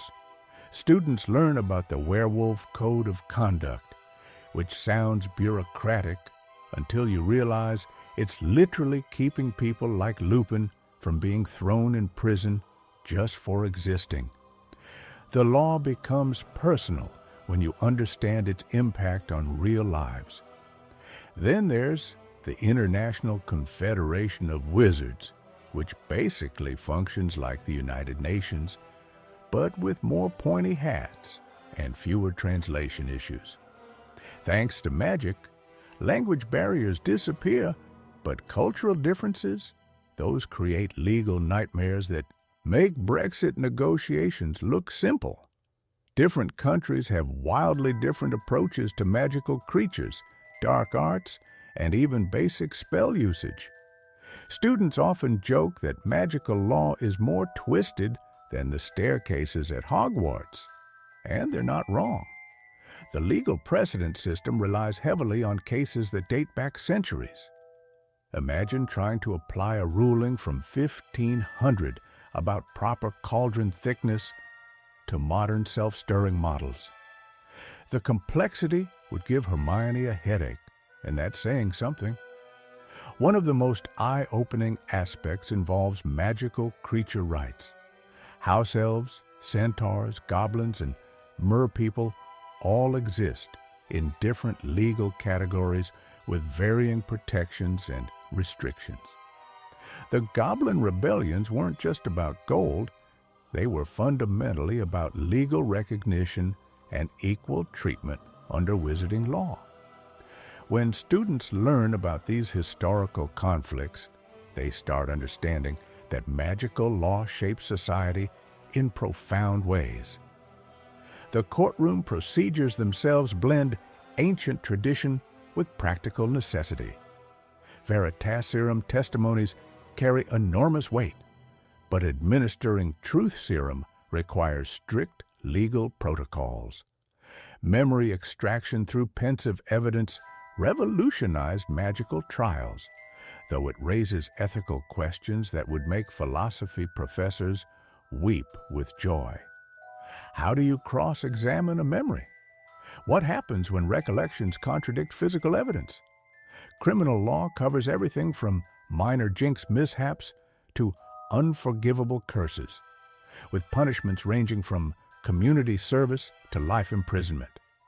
The three-tier system, Wizengamot for serious crimes, local magical courts for medium offenses, and administrative hearings for minor infractions, ensures appropriate justice levels.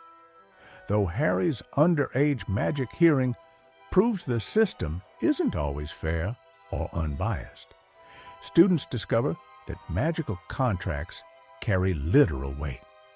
Break a magically binding agreement, and the consequences aren't just legal, they're often physical or magical too.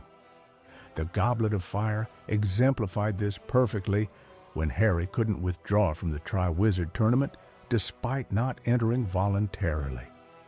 Understanding these laws prepares students for adult wizarding life, whether they become auras, shop owners, or potion brewers. Even opening a joke shop like the Weasley twins requires navigating product safety regulations, premises licensing, and probably some very specific rules about explosive chocolates. Speaking of practical applications, our next exploration takes us into something equally important but far more philosophical: the ethical dimensions that guide how magical power should be used responsibly. Power corrupts. But magical power? That's a whole different level of temptation. When you can literally bend reality with a flick of your wrist, the line between right and wrong starts looking awfully blurry, which is exactly why magical ethics exists at Hogwarts. Though good luck staying awake during Professor Clearwater's lectures about moral responsibility. The class might sound duller than Professor Binns reading tax codes, but here's the thing: these discussions actually matter. Every spell cast carries weight. Every potion brewed has consequences, and every magical decision ripples through the wizarding world like a stone thrown into the Black Lake. Take the unforgivable curses, for instance. The ministry didn't just randomly decide these 3 spells were off limits because they sounded scary. The killing curse, Cruciatus, and Imperius represent the darkest aspects of magical control, taking life, inflicting suffering, and stealing free will. Using any of them lands you a one-way ticket to Azkaban, no questions asked. Well, unless you're Harry Potter fighting Voldemort, but that's a conversation for another day. But here's where things get murky. What about love potions? They're sold openly in Weasley's Wizard Wheezes, marketed as harmless fun, yet they fundamentally violate someone's ability to make free choices about their feelings. Romilda Vane nearly killed Ron with chocolate cauldrons spiked with love potion, all because she wanted Harry to fancy her. Makes you wonder why love potions get a pass while the Imperius curse doesn't, right? Then there's the whole debate about magical creatures. House elves serve wizarding families for centuries, claiming they enjoy the work. Dobby called it slavery. Hermione started SPAW, the Society for the Promotion of Elfish Welfare, though most house elves found her liberation efforts more annoying than helpful. The Hogwarts kitchen elves actually hid when she visited, which says something about good intentions versus actual understanding. Memory modification presents another ethical minefield. Gilderoy Lockhart used it to steal other wizards' heroic deeds for his books. Hermione used it on her own parents to protect them, erasing herself from their lives entirely. Both involved altering memories without consent, but most people would argue Hermione's motives were noble, while Lockhart's were purely selfish. The magic itself remains identical, only the intentions differ. Students often struggle with these gray areas during class discussions.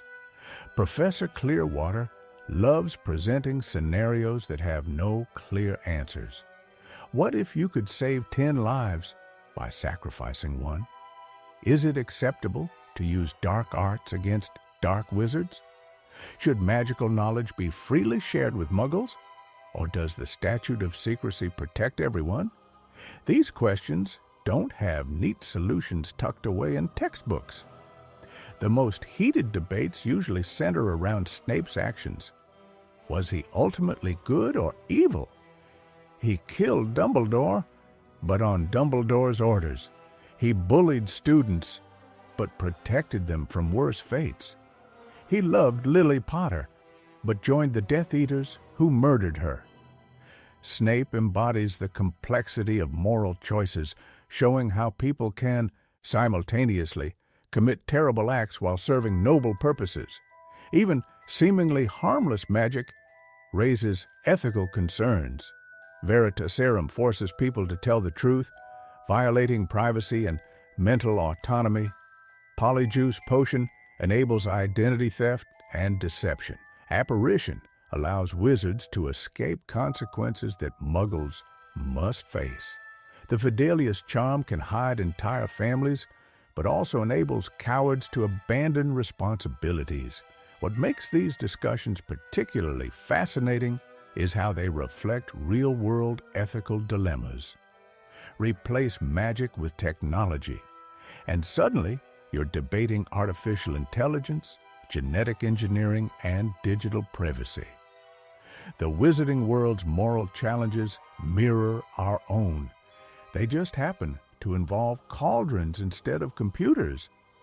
The class ultimately teaches students that having magical power means accepting magical responsibility.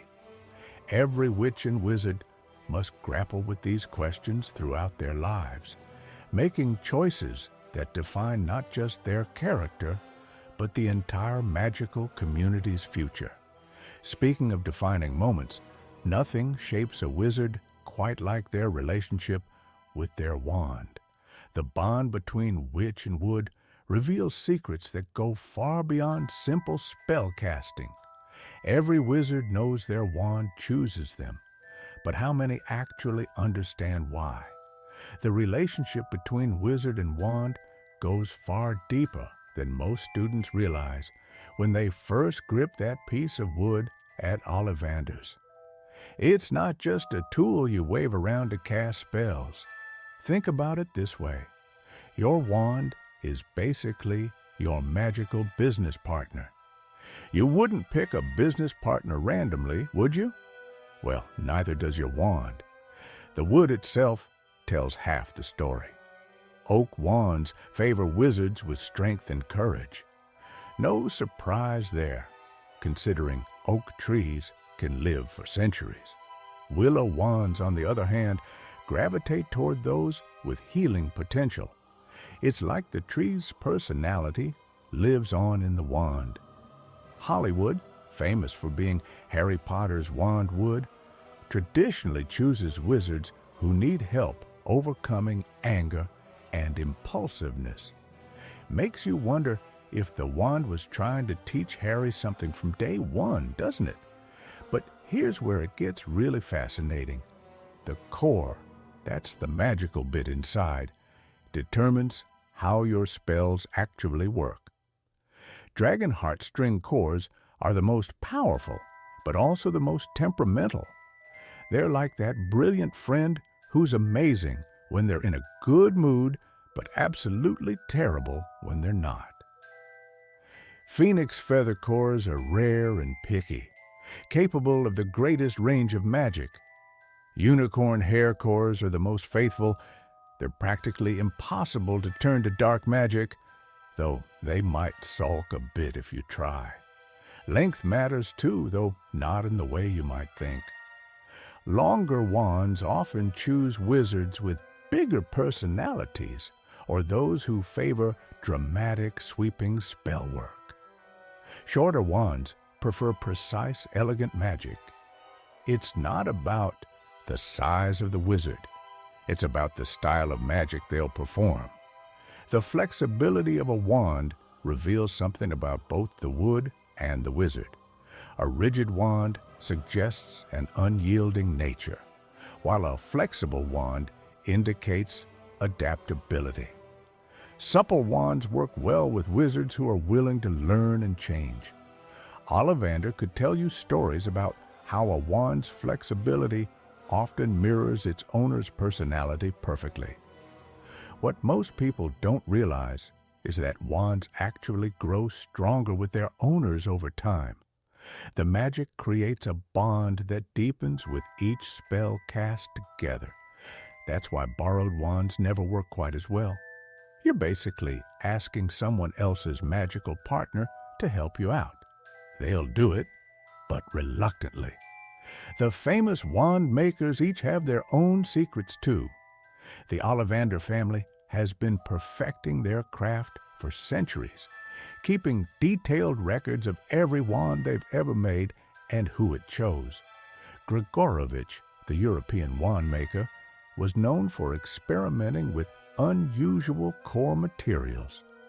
Some wand makers in other countries use completely different materials.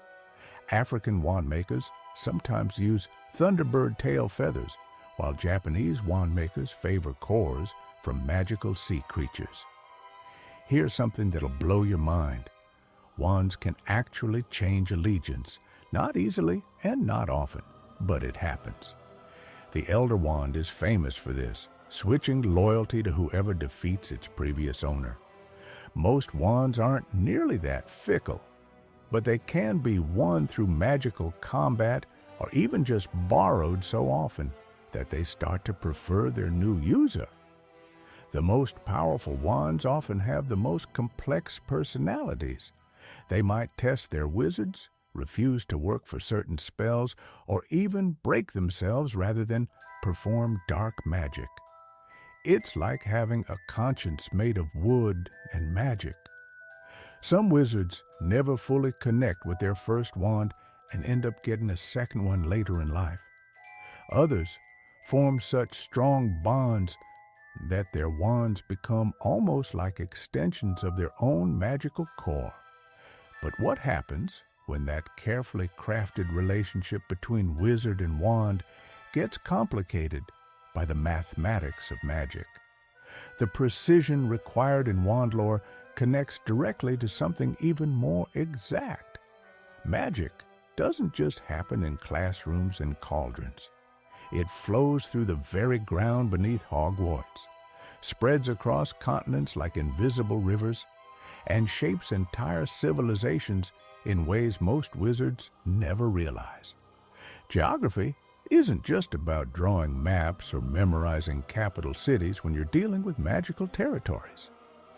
Take Britain itself. Why do you think Hogwarts sits precisely where it does? That's not coincidence. The Scottish Highlands contain some of the most concentrated magical energy in Europe, formed by centuries of dragon flights overhead and ancient Celtic rituals performed in stone circles. The very rocks beneath the castle pulse with accumulated magic, which explains why first-year spells sometimes go haywire near the Great Hall foundations. But here's where it gets fascinating. Every magical community worldwide has developed completely different approaches to spell casting based on their local geography. Egyptian wizards, working near the Nile's magical currents, mastered preservation magic thousands of years before anyone else figured out basic food storage charms. Their mummies? Those aren't just wrapped bodies, they're masterpieces of geographical magic, drawing power from desert winds and river flows. Meanwhile, Japanese magical schools built into mountainsides teach students to channel volcanic energy directly into their wand work. Imagine trying to cast Lumos when your classroom sits above an active lava flow. Makes Snape's dungeon seem downright cozy, doesn't it? Then there's the Amazon rainforest, where Brazilian wizards developed the most sophisticated plant-based magic on Earth. Their healing potions make Madame Pomfrey's remedies look like children's finger paints. They literally grow their spell ingredients while casting, pulling magical energy from every leaf and root around them. The really mind-blowing part? Magical creatures migrate along specific geographical routes that create what wizards call ley lines. These invisible highways crisscross the globe, connecting magical hotspots like some sort of supernatural subway system. Dragons follow them during mating seasons. Phoenix nests cluster around their intersections. Even chocolate frog cards become more animated when you're near a major ley line junction. Cartography in the magical world requires completely different skills than Muggle map-making. Wizard cartographers use self-updating quills that respond to magical field changes, inks brewed from phoenix tears that glow brighter near hidden magical sites, and parchment treated with powdered moonstone that reveals secret passages only during full moons. The most challenging part of magical geography? Mapping places that don't want to be found. Diagon Alley technically exists in London, but try finding it without knowing exactly where to tap those bricks. The Leaky Cauldron sits between two Muggle buildings that somehow never notice they're missing their middle neighbor. Platform 9 3/4 occupies the same physical space as a solid brick wall. Yet thousands of students pass through it annually without creating a traffic jam. Some magical locations actually move based on lunar cycles, seasonal changes, or even the collective mood of their inhabitants. The Salem Institute of Magic in America relocates itself every 7 years to prevent Muggle detection. Students receive updated maps monthly, and even then, some classrooms occasionally wander off on their own. Weather patterns behave differently around magical settlements too. Ever notice how it rarely snows inside Hogwarts grounds during Quidditch matches? That's geographical magic at work, creating microclimates that respond to human needs and emotions. Understanding these geographical influences helps explain why certain spells work better in specific locations.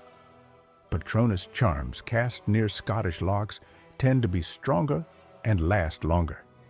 Fire spells fizzle quickly in the dampest parts of Irish magical villages. Even something as simple as unlocking charms can fail spectacularly if you're standing on magically unstable ground. Of course, all this geographical knowledge becomes absolutely crucial when you're trying to understand how different magical schools teach their students to work with, rather than against, their local magical environment.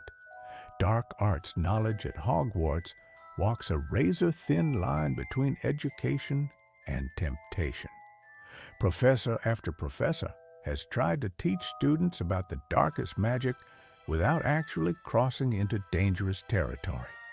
Some succeeded brilliantly, like Remus Lupin. Others?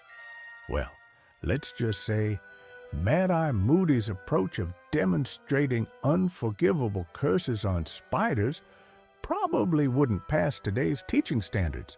The irony is delicious. You're learning to defend against dark magic by studying exactly what makes it so dangerous in the first place. It's like teaching someone to avoid poison by having them memorize every toxic plant in existence. Knowledge becomes both shield and potential sword. Dark arts detection starts with recognizing cursed objects. That innocent-looking necklace could drain your life force. The beautiful music box might trap your soul inside. Students practice identifying dark enchantments using specialized revealing spells that make cursed items glow with an eerie black light.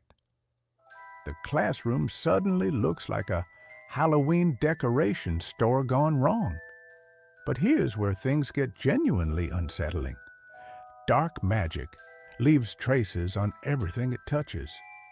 Wizards who dabble too deeply develop what's called dark magic residue, a spiritual stain that's visible to trained eyes. Think of it as magical fingerprints that never wash off.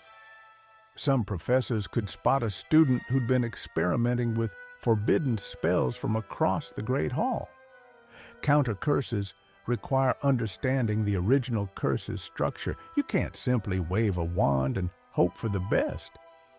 Each dark spell has specific vulnerabilities, like knowing exactly which wire to cut when defusing a bomb. Students memorize hundreds of counterspell combinations, creating mental maps of magical warfare. The psychological component is perhaps most crucial. Dark arts corrupt through temptation, not force. They whisper promises of easy solutions to difficult problems. Feeling angry? Here's a curse that'll teach them a lesson. Want power? These spells will make others fear you. The magic itself becomes addictive, each use making the next seem more reasonable. Students analyze historical cases of wizards who fell to darkness. Gellert Grindelwald started as a brilliant student interested in the greater good.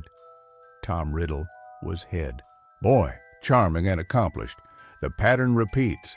Exceptional talent, growing isolation, gradual moral compromise. Understanding these psychological progressions helps students recognize warning signs in themselves and others. Practice sessions involve controlled exposure to weakened dark enchantments. Students experience the mental pressure of dark magic under safe conditions, like psychological inoculation. The sensations are genuinely disturbing. Cold whispers in your mind, sudden violent impulses, moments where cruelty seems perfectly logical. Better to encounter these feelings in a protected classroom than face them unprepared in real danger. Defense strategies extend beyond spell work into mental discipline. strong emotional grounding protects against dark influence. Students practice meditation techniques, emotional regulation, and maintaining clear moral principles under pressure. Patronus charms feature heavily here. Pure, joyful magic acts as a natural antibody against darkness. The unforgivable curses receive special attention for obvious reasons. Studying them without practicing creates fascinating theoretical knowledge. The killing curse requires such complete murderous intent that most wizards couldn't cast it even if they tried. The Cruciatus curse feeds on sadistic pleasure and others' suffering. Imperio works through overwhelming desire to control. Understanding these emotional requirements helps recognize when someone might attempt using them. Detection of dark magic in everyday situations becomes second nature. Students learn to spot cursed locations, identify possessed individuals, and recognize signs of dark ritual activity. The magical world contains far more hidden darkness than most realize. Ancient protective wards get thorough coverage too. Why do certain symbols repel dark magic? How do sacred spaces maintain their power? These questions lead into deeper magical theory about the fundamental nature of good and evil forces in the wizarding world. The next lesson takes us even further back in time, where ancient artifacts hold secrets that have shaped magical history for centuries beyond counting. Every witch and wizard knows about famous magical objects like the Elder Wand or the Philosopher's Stone. But here's what most people don't realize. These legendary artifacts are just the tip of the iceberg. Hogwarts itself houses dozens of ancient relics, each carrying secrets that would make even Hermione's hair stand on end more than usual. Take the sorting hat, for instance.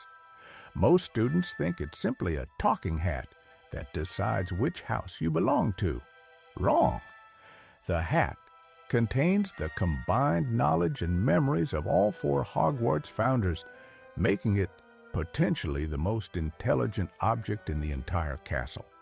It's like having Godric Gryffindor, Salazar Slytherin, Rowena Ravenclaw, and Helga Hufflepuff all crammed into one piece of headwear.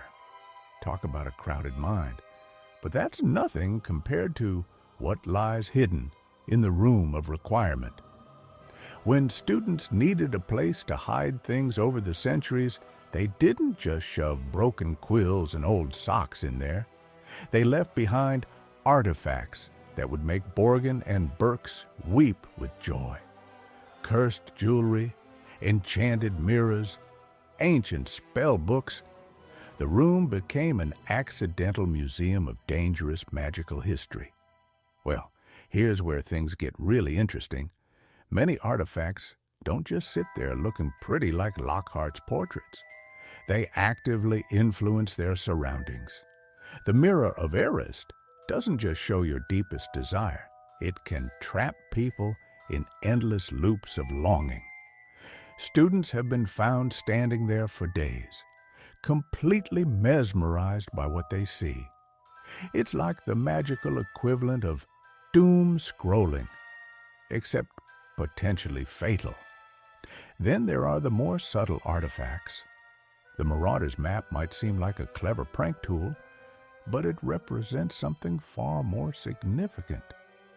Creating a map that tracks every person in a building the size of Hogwarts requires magic so advanced that most adult wizards couldn't manage it. The Marauders weren't just talented pranksters, they were magical geniuses who happened to enjoy causing mischief. The scariest part about ancient artifacts isn't their power, it's how easily they can be misunderstood. Tom Riddle's diary seemed harmless enough to Ginny Weasley, just a blank book that wrote back when you wrote in it. Kind of like having a magical pen pal, right? Except this particular pen pal wanted to possess your soul and return to life.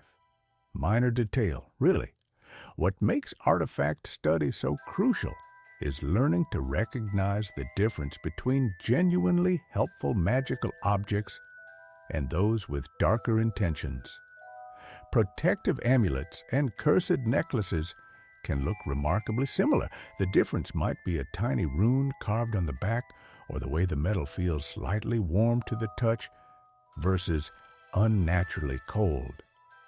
Historical preservation of these artifacts requires incredible skill and caution.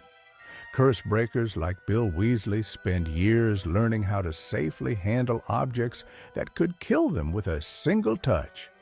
It's like being a magical bomb disposal expert, except the bombs are often disguised as pretty jewelry or seemingly innocent books. The ethical questions surrounding artifact ownership get particularly tricky. When Griphook demands Gryffindor's sword as payment, he raises valid points about goblin-made artifacts and their rightful ownership. Who really owns an object created centuries ago? The descendants of the original commissioner, the maker's people, or whoever happens to possess it currently? Understanding these ancient objects teaches wizards about the weight of magical history. Every artifact represents someone's life work, dreams, fears, or desperate attempts to achieve immortality. The Resurrection Stone embodies humanity's greatest wish and greatest folly, the desire to bring back the dead. Makes sense why Dumbledore kept so many dangerous artifacts away from students, right? Even the most innocent-looking magical object could have a dark past or unpredictable effects. But there's another type of magic that deserves equal attention. The kind that brings beauty and joy rather than power or danger. Wizard artists don't just paint pretty pictures or hum catchy tunes. They're practically magicians within magicians, using their wands like paintbrushes and their voices like spell incantations. The magic art combo creates something that would make even the most sophisticated Muggle gallery owner's jaw drop faster than nearly headless Nick's head on a windy day. Take wizarding portraits, for instance. These aren't your grandmother's family photos sitting quietly on the mantelpiece. Portrait subjects chat with viewers, gossip about other paintings, and sometimes abandon their frames entirely to visit friends down the hall. The fat lady guarding Gryffindor Tower proves this daily, belting out operatic numbers that could shatter more than just glass. Her voice has probably caused more students to cover their ears than mandrakes in herbology class. But here's what most people miss about magical art. The enchantment process requires artists to literally pour their emotions into the canvas while casting specific charms. One wrong flick of the wand during an angry moment, and you might end up with a portrait that screams insults at everyone who walks by. Imagine explaining that to Professor McGonagall. Musical magic operates on entirely different principles.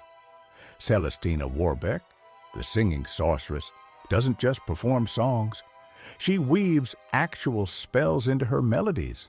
Her Christmas hits can make listeners feel genuinely warmer, not just emotionally, but physically. That's advanced magic disguised as entertainment. No wonder she's more popular than chocolate frogs during the holidays. The technical side gets fascinating when you dig deeper. Magical paints contain ingredients like powdered moonstone for luminescence and unicorn hair for movement.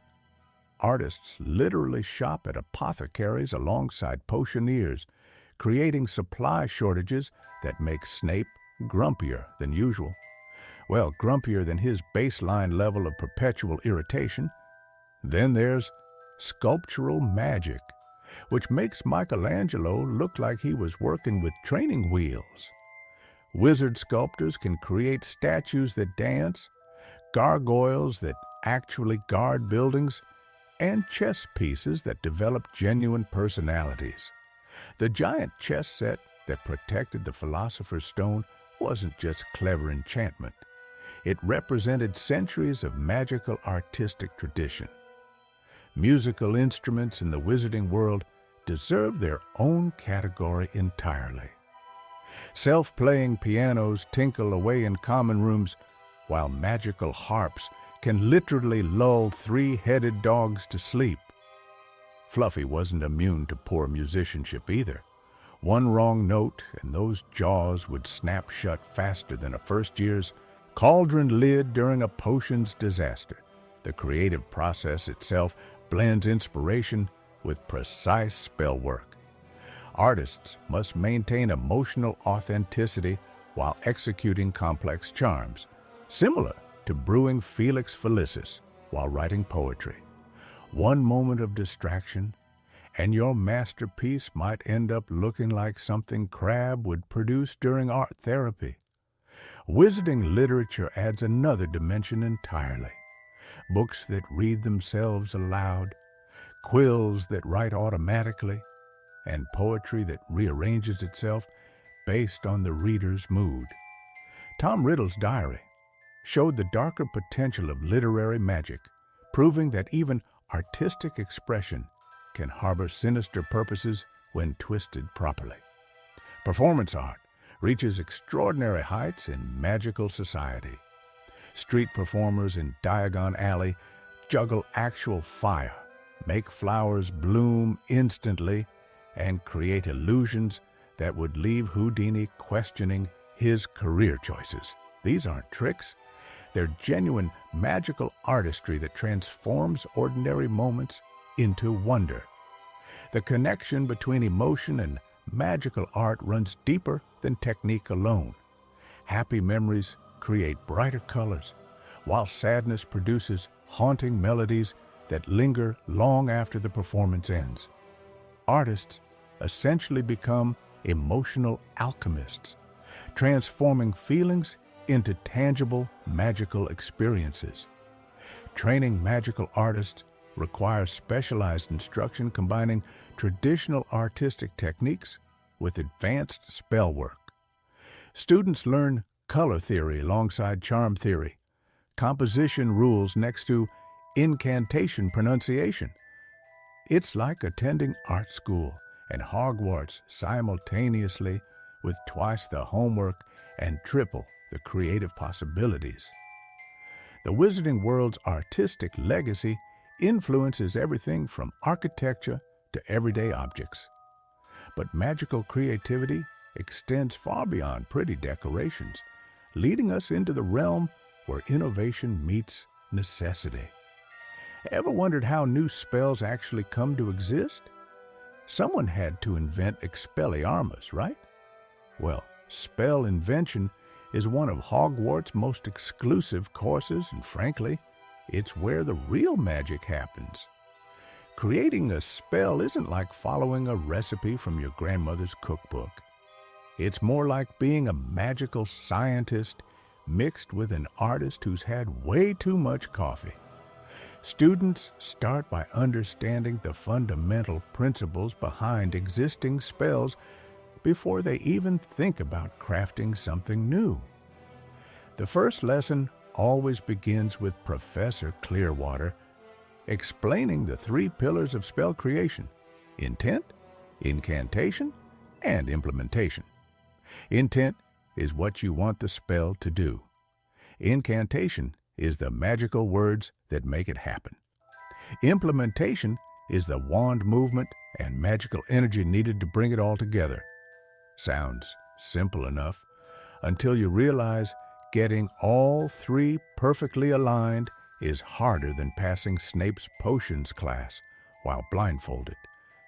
But here's where things get fascinating. Every spell needs what wizards call a magical signature, a unique combination of sounds and movements that channels magic in a specific way. Students spend hours analyzing why Wingardium Leviosa works for levitation, while Leviosa Wingardium would probably just make your feather explode. The difference between success and magical chaos often comes down to a single syllable. Then there's the testing phase, which is honestly terrifying and hilarious at the same time. Remember when Severus Snape invented Sectum Sempra as a teenager? Yeah, that's exactly why the spell invention classroom has more protective enchantments than Gringotts Bank. Students practice their experimental spells on magical test dummies that can absorb whatever catastrophic effects their creations might produce. The real challenge comes when students try to fill gaps in existing magic. Need a spell to untangle Christmas lights that have somehow achieved sentience? There's probably nothing in the standard spell books for that oddly specific problem. This is where creativity meets necessity, and students learn that the best spells often solve the most mundane yet frustrating issues.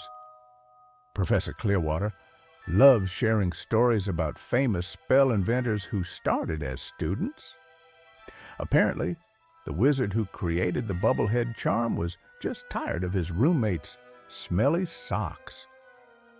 The Protean charm, invented by a student who wanted to cheat on exams by linking multiple quills together. The ministry wasn't thrilled about that particular application, but the spell itself became invaluable for communication. What makes this course particularly brutal is the failure rate. Most attempted spells simply don't work. Others work too well, like the time a seventh year created a cleaning spell that didn't stop cleaning until it had scrubbed the paint off the classroom walls. Some spells work backwards, forwards, or sideways in ways that defy all logical explanation. The documentation process is equally rigorous. Students must record every attempt, noting wand movements, incantation variations, and results.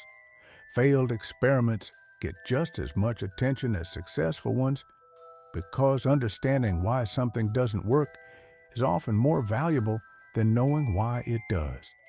It's like keeping a diary, except instead of teenage angst, you're recording magical explosions and the occasional success. Advanced students sometimes work in pairs, combining their magical strengths to tackle more complex spell creation. This collaboration often leads to breakthrough moments, though it also doubles the potential for spectacular failures. The classroom scorch marks tell quite a few stories about ambitious partnerships gone wrong. The most successful student inventors learn to think like both rebels and scholars. They question why existing spells work the way they do, while respecting the magical laws that keep them from accidentally turning themselves into newts. Ready to discover what happens when students master these techniques and move into truly advanced magical territory? Let's explore how the most complex transformations push the boundaries of what magic can accomplish. Forget everything you thought you knew about Transfiguration. Those cute mice to snuff box lessons with Professor McGonagall, child's play. Advanced Transfiguration is where wizards separate themselves from the magical equivalent of weekend hobbyists. The classroom feels different when you step into NEWT level studies. McGonagall's expression grows sharper, more calculating. She knows half the students won't make it past Christmas. Why? Because Advanced Transfiguration doesn't just change objects anymore. It fundamentally rewrites the laws of magical physics. Consider this.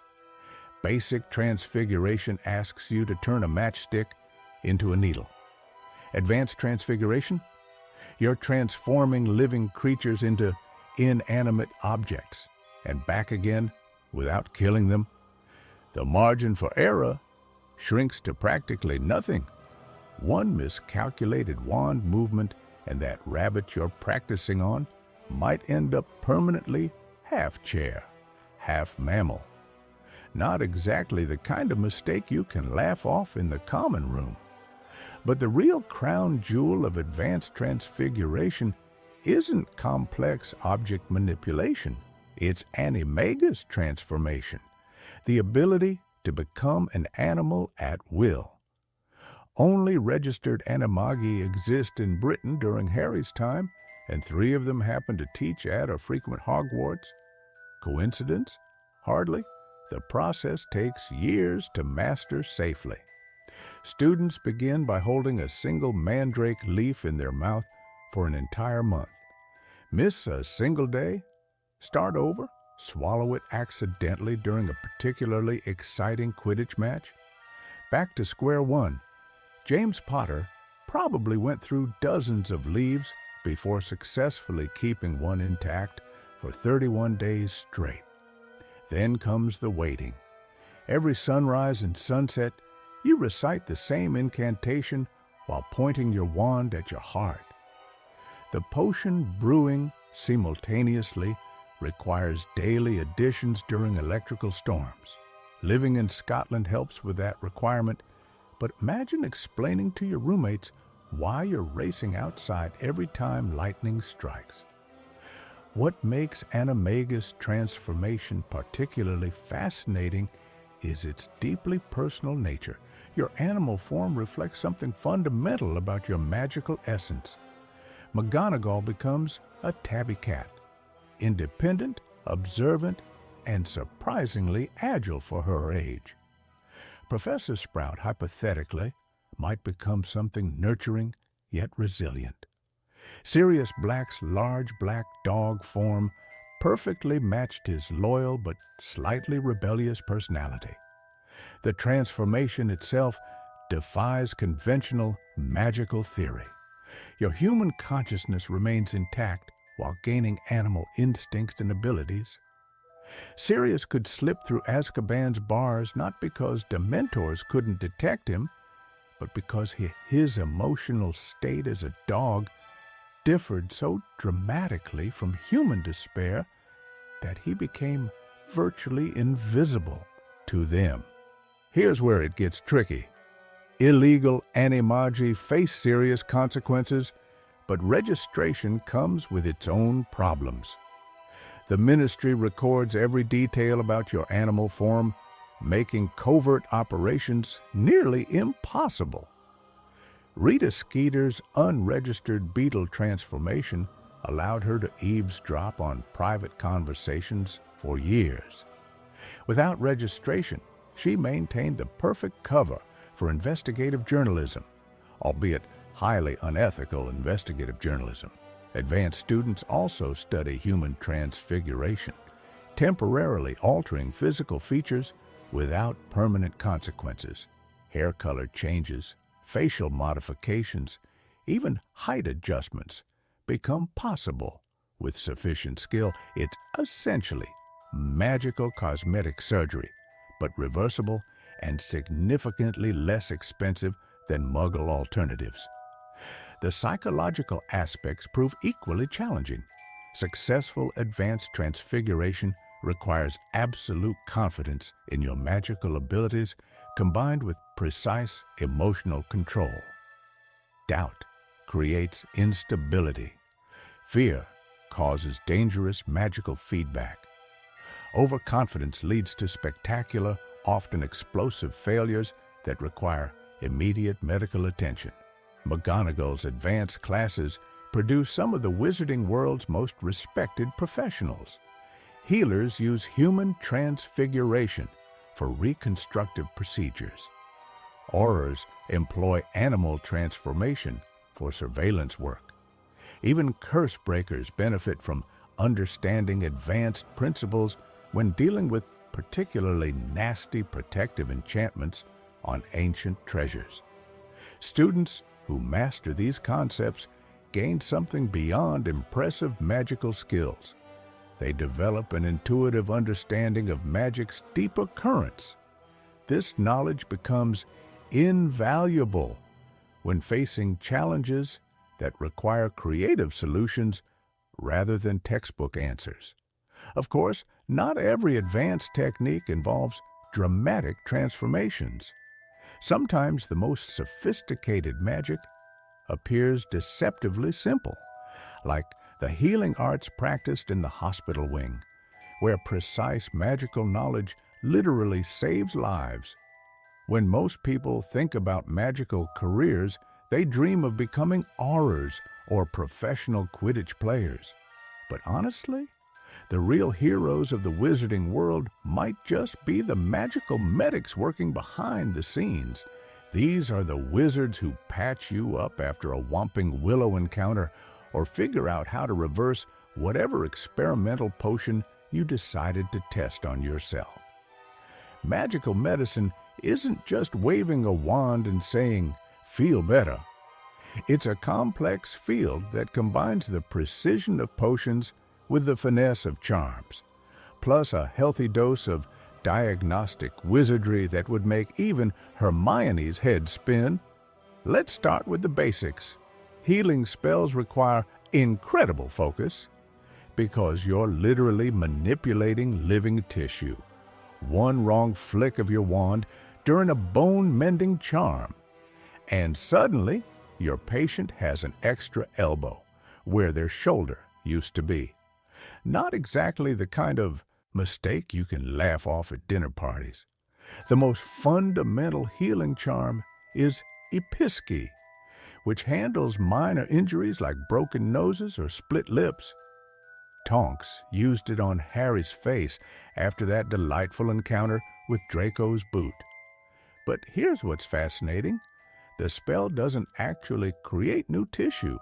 Instead, it accelerates your body's natural healing process by about 1,000%. Basically, it's like having a magical fast-forward button for your cells. Then there's Vulnera Sanentur, the incantation Snape used to save Draco from Sectum Sempra. This spell is incredibly advanced because it works in 3 stages: slowing the blood flow, clearing away debris, and then knitting the wound closed. It's like performing surgery with nothing but Latin words and precise wand movements. No pressure there, but magical medicine goes way beyond just fixing cuts and bruises. Healers at St. Mungo's deal with some truly bizarre cases. Imagine trying to treat someone who's been permanently stuck in a teapot transformation, or helping a wizard whose memory has been scattered across 7 different locations because of a botched Confundus charm. Potion-based treatments add another layer of complexity. Healing potions often require ingredients that would make a normal person queasy. Dragon liver for blood-replenishing potions, powdered silver unicorn horn for antidotes, and don't even get me started on what goes into remedies for magical maladies like spatagroid. The real challenge comes with magical ailments that have no muggle equivalent. How do you treat someone who's been cursed to hiccup backwards in time, or a patient whose shadow has developed a mind of its own and keeps wandering off? These cases require healers to think creatively, combining traditional remedies with innovative spellwork. What makes magical medicine truly remarkable is how it complements rather than replaces natural healing. A skilled magical medic knows when to use magic and when to let the body do its work. Sometimes the best treatment is a simple pain-relieving charm followed by plenty of rest and chocolate. Yes, chocolate is actually considered legitimate medical treatment in the wizarding world. Training to become a magical healer requires outstanding grades in potions, herbology, transfiguration, charms, and defense against the dark arts. Makes sense when you consider that healers need to understand how different magical substances interact, how to safely transform damaged tissue, and how to defend patients against dark curses that cause ongoing harm. The psychological aspect can't be ignored either. Healing magic works better when patients feel calm and hopeful. That's why the best magical medics develop excellent bedside manner alongside their technical skills. Hard to concentrate on precise spell work when your patient is screaming about how their ears have turned into butterfly wings. Modern magical medicine continues evolving as healers discover new applications for ancient spells and develop entirely new treatments. The field attracts some of the most dedicated witches and wizards because, ultimately, there's something deeply satisfying about using magic to help others heal. Speaking of magical applications that require serious dedication and years of practice, there's another aspect of Hogwarts life that demands just as much precision and teamwork. Quidditch isn't just a sport at Hogwarts, it's practically a religion. Walk through the castle corridors during match season, and you'll witness students sporting face paint, chanting team songs, and plotting elaborate ways to jinx the opposing team's equipment. Well, maybe not that last part officially. The beautiful chaos begins with tryouts. Picture nervous first years clutching borrowed broomsticks while seventh years zoom overhead like they're auditioning for the next Fast and Furious movie. Except instead of cars, it's flying broomsticks, and instead of street racing, it's catching tiny golden balls that have attitude problems. Each Hogwarts house fields 7 players. 3 chasers handle the quaffle, trying to score through hoops that would make basketball jealous. 2 beaters swing clubs at iron bludgers, because apparently someone thought a sport needed more flying projectiles trying to knock you unconscious. 1 keeper guards the goalposts like their life depends on it. Then there's the seeker hunting for the golden snitch with the patience of a saint and reflexes of a cat. But here's where Quidditch gets wonderfully ridiculous. The golden snitch is worth 150 points and ends the game when caught. Teams can spend hours building leads, only to have victory snatched away in seconds. It's like playing chess, where one move can instantly checkmate regardless of how many pieces you've captured. Training sessions reveal the sport's true demanding nature. Players practice in all weather conditions because, apparently, rain makes everything more challenging and therefore more character building. Students learn complex maneuvers with names like the Wronski Feint and Porskov Ploy. These aren't just fancy flying tricks. They're strategic plays that can turn matches around faster than you can say Nimbus 2000. The house rivalries add incredible intensity. Gryffindor versus Slytherin matches practically require referee bodyguards. Students plan elaborate cheering sections, create enchanted banners, and compose victory songs that would make professional sports fans proud. Well, maybe not the singing quality, but definitely the enthusiasm level. What makes Quidditch special goes beyond winning and losing. Team members forge bonds that last lifetimes. They trust each other completely while zooming through the air at dangerous speeds. Imagine depending on your teammates to watch for bludgers while you're focused on catching something the size of a walnut traveling at highway speeds. The sport teaches lessons textbooks can't match. Quick decision-making under pressure becomes second nature. Spatial awareness develops from navigating 3-dimensional playing fields. Physical fitness improves from the demanding training regimens that would challenge Olympic athletes. Famous players like Victor Krum prove Quidditch opens doors beyond school glory. Professional leagues exist worldwide, offering careers to exceptional players. The Quidditch World Cup draws massive crowds and generates the kind of excitement that makes grown wizards paint their faces in camp in magical tents for weeks. Equipment plays a crucial role in performance. Broomstick technology advances constantly, from the reliable Clean Sweep series to the lightning-fast Firebolt. Students debate broomstick specifications with the passion others reserve for discussing their favorite bands. The right broom can mean the difference between making spectacular saves and becoming a cautionary tale about why proper equipment matters. Match days transform Hogwarts completely. The Great Hall buzzes with pre-game energy. Students wear house colors proudly and make predictions with the confidence of professional sports analysts. Teachers even seem to catch the excitement, though they maintain appropriate professorial dignity.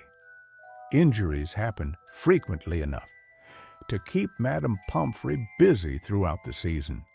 Broken bones, concussions, and the occasional curse-induced ailment require quick healing. But players return to the pitch with determination that would impress any coach. The sport connects generations of Hogwarts students. Alumni return for important matches, sharing stories of their playing days and marveling at new techniques.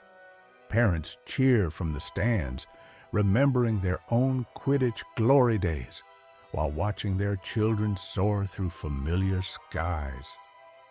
Speaking of magical traditions that shape student life, few artifacts have influenced Hogwarts adventures quite like a certain piece of enchanted parchment created by 4 particularly mischievous students. 4 Hogwarts troublemakers created something that would make even the most skilled ministry cartographer weep with envy. The Marauders map wasn't just a piece of parchment. It was pure mischief transformed into magical genius. James Potter, Sirius Black, Remus Lupin, and Peter Pettigrew didn't set out to revolutionize magical surveillance. They just wanted to sneak around without getting caught. But their solution? Well, it became legendary.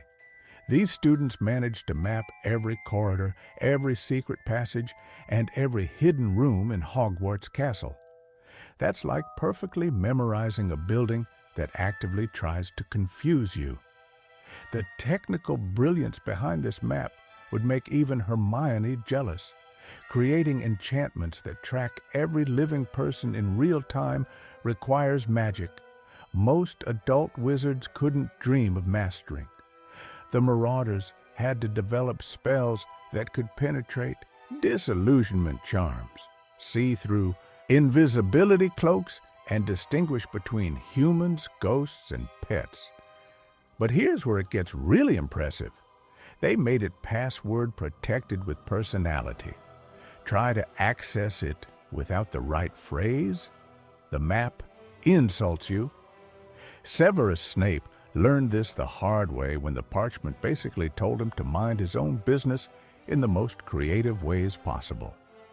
Mr. Prongs, Mr. Padfoot, Mr. Mooney, and Mr. Wormtail built a security system with attitude. The activation phrase, "I solemnly swear that I am up to no good perfectly," captures what this map represents. It's not just about revealing secrets, it's about embracing mischief as an art form. When Harry first spoke those words, he wasn't just opening a map.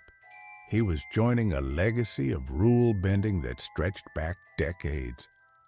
Then there's the sheer scope of magical knowledge required. The Marauders had to understand advanced transfiguration to make the parchment transform. They needed charms expertise for the tracking enchantments.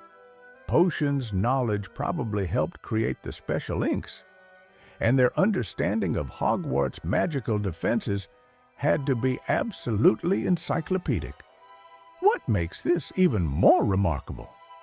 They were teenagers. While other students struggled with basic homework, These four were essentially conducting graduate-level magical research in their spare time.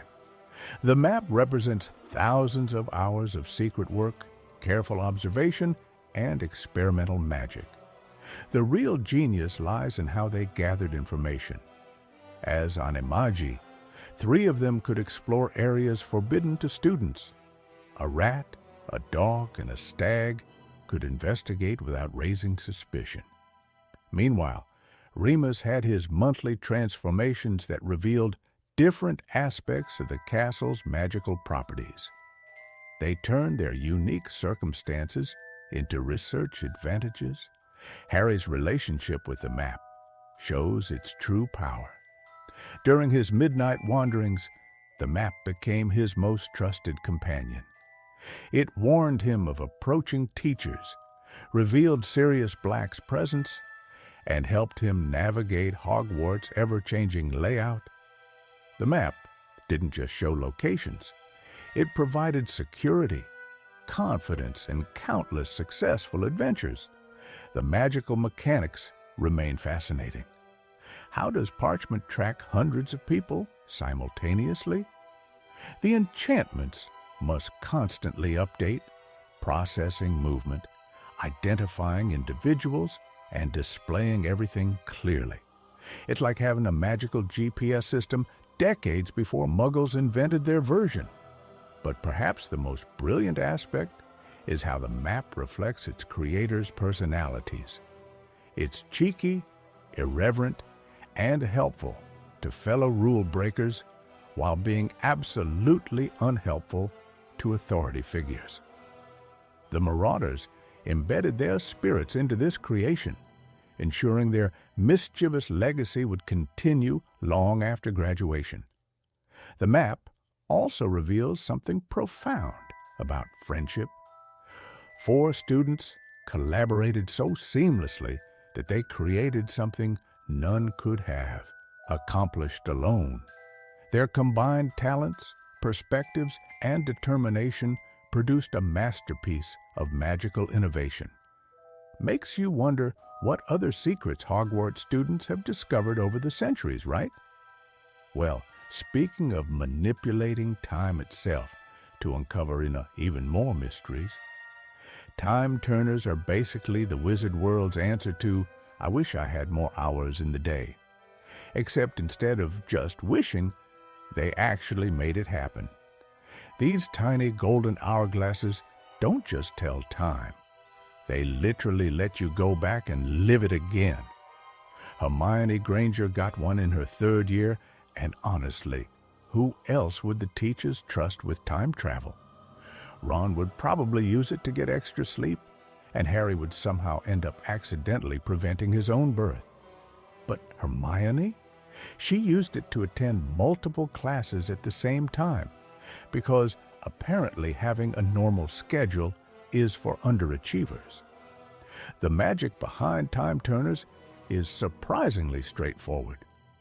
1 turn of the hourglass equals 1 hour back in time. Want to go back 3 hours? 3 turns. It's like a cosmic rewind button, but with way more potential for disaster. The sand inside isn't ordinary sand either. It's made from crushed diamonds and powdered moonstone, which explains why the Ministry doesn't hand these things out like candy. But here's where things get tricky. Time travel in the wizarding world follows what Muggles call a closed-loop system. You can't actually change the past because everything you do while time traveling already happened. Confusing? Absolutely. Mind-bending? Definitely. The kind of thing that makes your head hurt if you think about it too long? You bet. When Hermione and Harry used the time turner to save Sirius and Buckbeak, they weren't changing history, they were fulfilling it. Harry didn't save himself from the Dementors and then go back to do it. He always saved himself because his future self was always there. The universe basically said, nice try, but time paradoxes aren't allowed in this establishment. The Ministry of Magic keeps time turners under tighter security than the crown jewels. Only the Department of Mysteries handles them, and they require more paperwork than applying for a mortgage. Students need special permission, signed documents, and probably a psychological evaluation. The whole process makes getting into Hogwarts look like a casual application. There's a 5-hour limit on how far back you can safely travel. Go beyond that, and things get messy. We're talking serious magical accidents, people aging decades in minutes or worse, getting stuck in a time loop forever. One wizard reportedly lived the same Tuesday for 900 years before anyone figured out how to help him. Talk about having a case of the Mondays. The most dangerous part isn't the magic itself. It's the temptation. Imagine having the power to fix every mistake, prevent every embarrassment, or get the perfect comeback in every argument. But the wizarding world learned the hard way that messing with time creates more problems than it solves. There are documented cases of wizards who tried to prevent tragedies only to cause worse ones. During the Battle of the Department of Mysteries, most of the Ministry's time turner stock was destroyed. Some say this was actually a blessing in disguise. Fewer time turners means fewer chances for well-meaning wizards to accidentally unravel the fabric of reality. Though losing that much concentrated time magic probably created some interesting temporal hiccups around London. The rules for time turner use are stricter than Umbridge's detention policies. No interacting with past selves, no preventing known events, and absolutely no betting on Quidditch matches you already know the outcome to. The Department of Mysteries has a whole division dedicated to monitoring temporal violations. They're basically time police, which sounds like the most stressful job in the magical world. What makes time turners particularly fascinating is how they reveal the wizarding world's relationship with consequence and responsibility. Having the power to undo mistakes teaches students that some things are better left unchanged. Sometimes the lesson isn't about getting a second chance. It's about making the first one count. Speaking of making things count, there's another place at Hogwarts where students learn about consequences through direct experience with nature's most unpredictable classroom. The Forbidden Forest stands like a dark wall at the edge of Hogwarts grounds. And honestly, it's probably the most misnamed place in the entire wizarding world. Calling it forbidden is like putting a wet paint sign on something. It just makes everyone want to touch it more. Students aren't supposed to enter without permission, yet somehow Harry Potter managed to take more unauthorized forest field trips than a rebellious tour guide. Makes you wonder if Dumbledore secretly issued him a frequent visitor card. But here's what most people don't realize about the Forbidden Forest. It's not just dangerous because of the creatures lurking inside. The forest itself is alive in ways that defy normal magical understanding. Trees shift positions overnight. Paths that existed yesterday vanish completely. The forest literally redesigns itself, like nature's own version of the moving staircases. Ancient magic flows through every root and branch here. We're talking magic that predates Hogwarts itself. Magic that existed when wizards were still figuring out which end of a wand to hold. The centaurs call it the old ways, and they should know. They've been the forest's unofficial guardians for centuries. Speaking of centaurs, let's talk about these fascinating beings. Firenze, Bane, Ronan, and the others aren't just pretty horses with human torsos. They're astronomers, philosophers, and fortune-tellers rolled into one impressive package. Their knowledge of the stars puts Professor Trelawney's crystal ball gazing to shame. When a centaur tells you something, you listen, even if they deliver it in the most cryptic way possible. Then there are the acromantulas, giant spiders that make your average house spider look like a cuddly pet. Aragog's children turn the forest into something from your worst nightmares. These aren't ordinary spiders that you can squish with a shoe, unless you happen to own size 50 boots and nerves of steel. The forest houses unicorns too, though spotting one requires patience and pure intentions.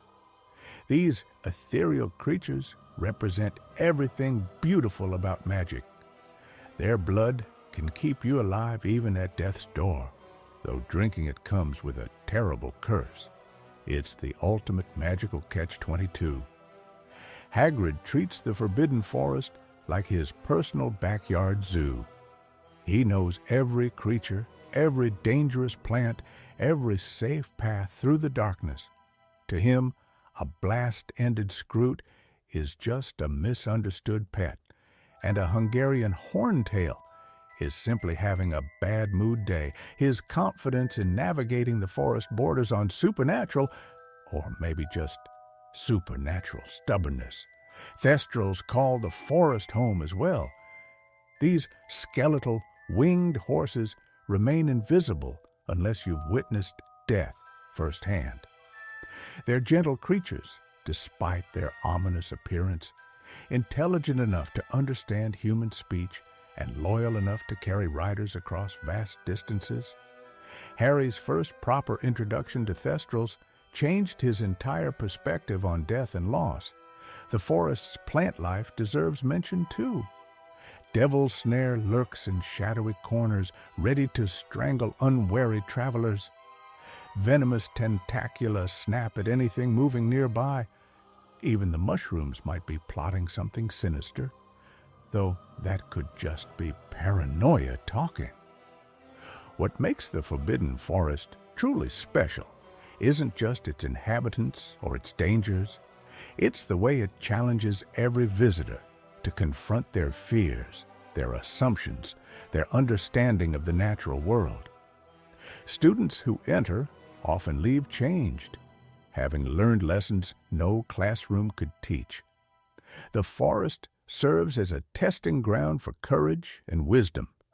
It strips away pretense and forces honest reactions. You can't bluff your way past a hungry acromantula or charm your way out of Devil's Snare.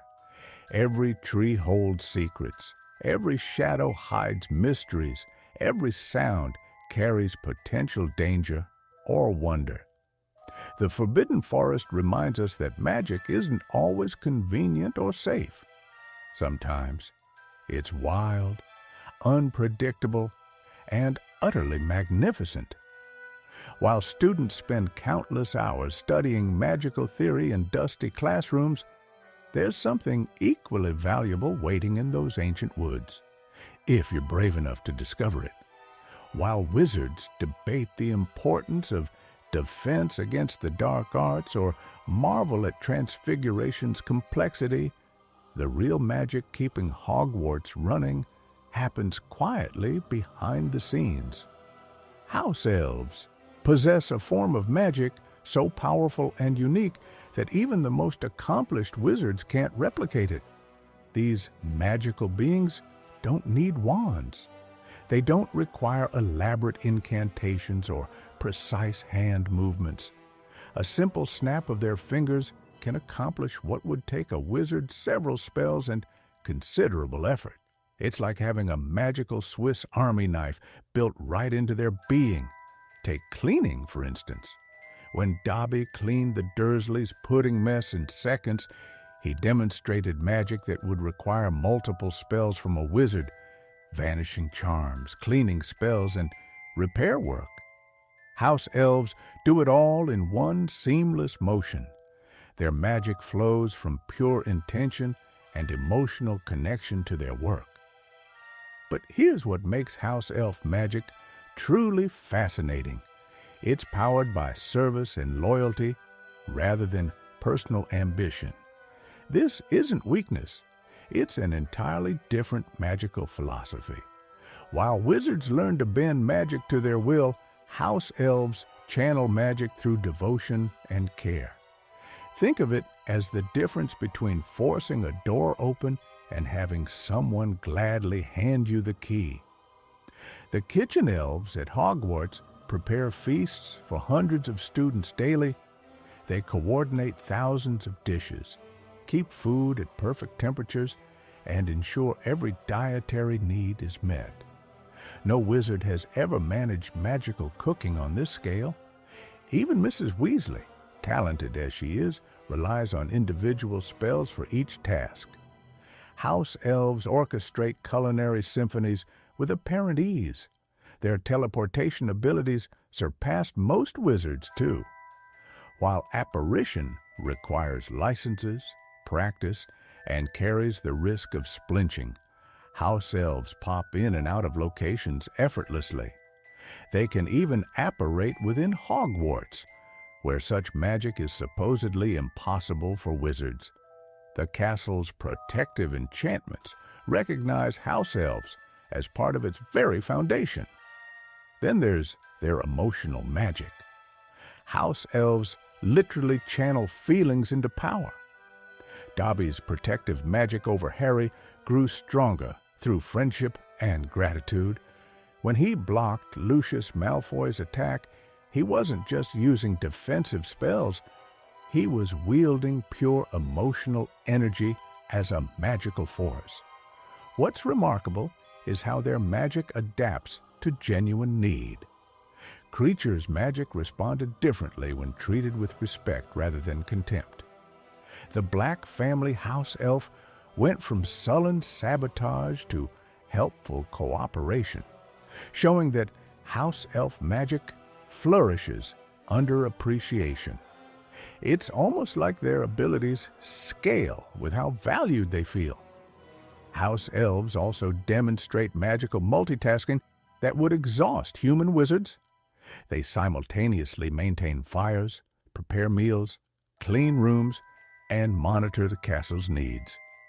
Their magic doesn't seem to drain them the way casting multiple spells drains wizards. It's integrated into their very existence. The cleaning magic alone deserves study. House elves can restore torn clothing, remove any stain, and organize chaos in moments. They understand the essence of objects in ways that make their restoration magic almost artistic. A house elf doesn't just clean, they restore things to their ideal state. But perhaps the most powerful aspect of house elf magic is its protective nature. The magic that bound Dobby to the Malfoys was broken by a simple gift of clothing. Yet that same magic, when freely given, created unbreakable shields of loyalty. Harry's kindness to Dobby generated magical protection that saved lives multiple times. Their magic teaches wizards an important lesson about power's true source. While wizards often pursue magic for personal advancement or control, house elves show that magic rooted in service and genuine care can be extraordinarily powerful. House elf magic reminds us that strength isn't always about commanding power. Sometimes it's about channeling it through love, dedication, and unity with others. In a world obsessed with magical might, house elves quietly demonstrate that the gentlest magic can be the strongest force of all.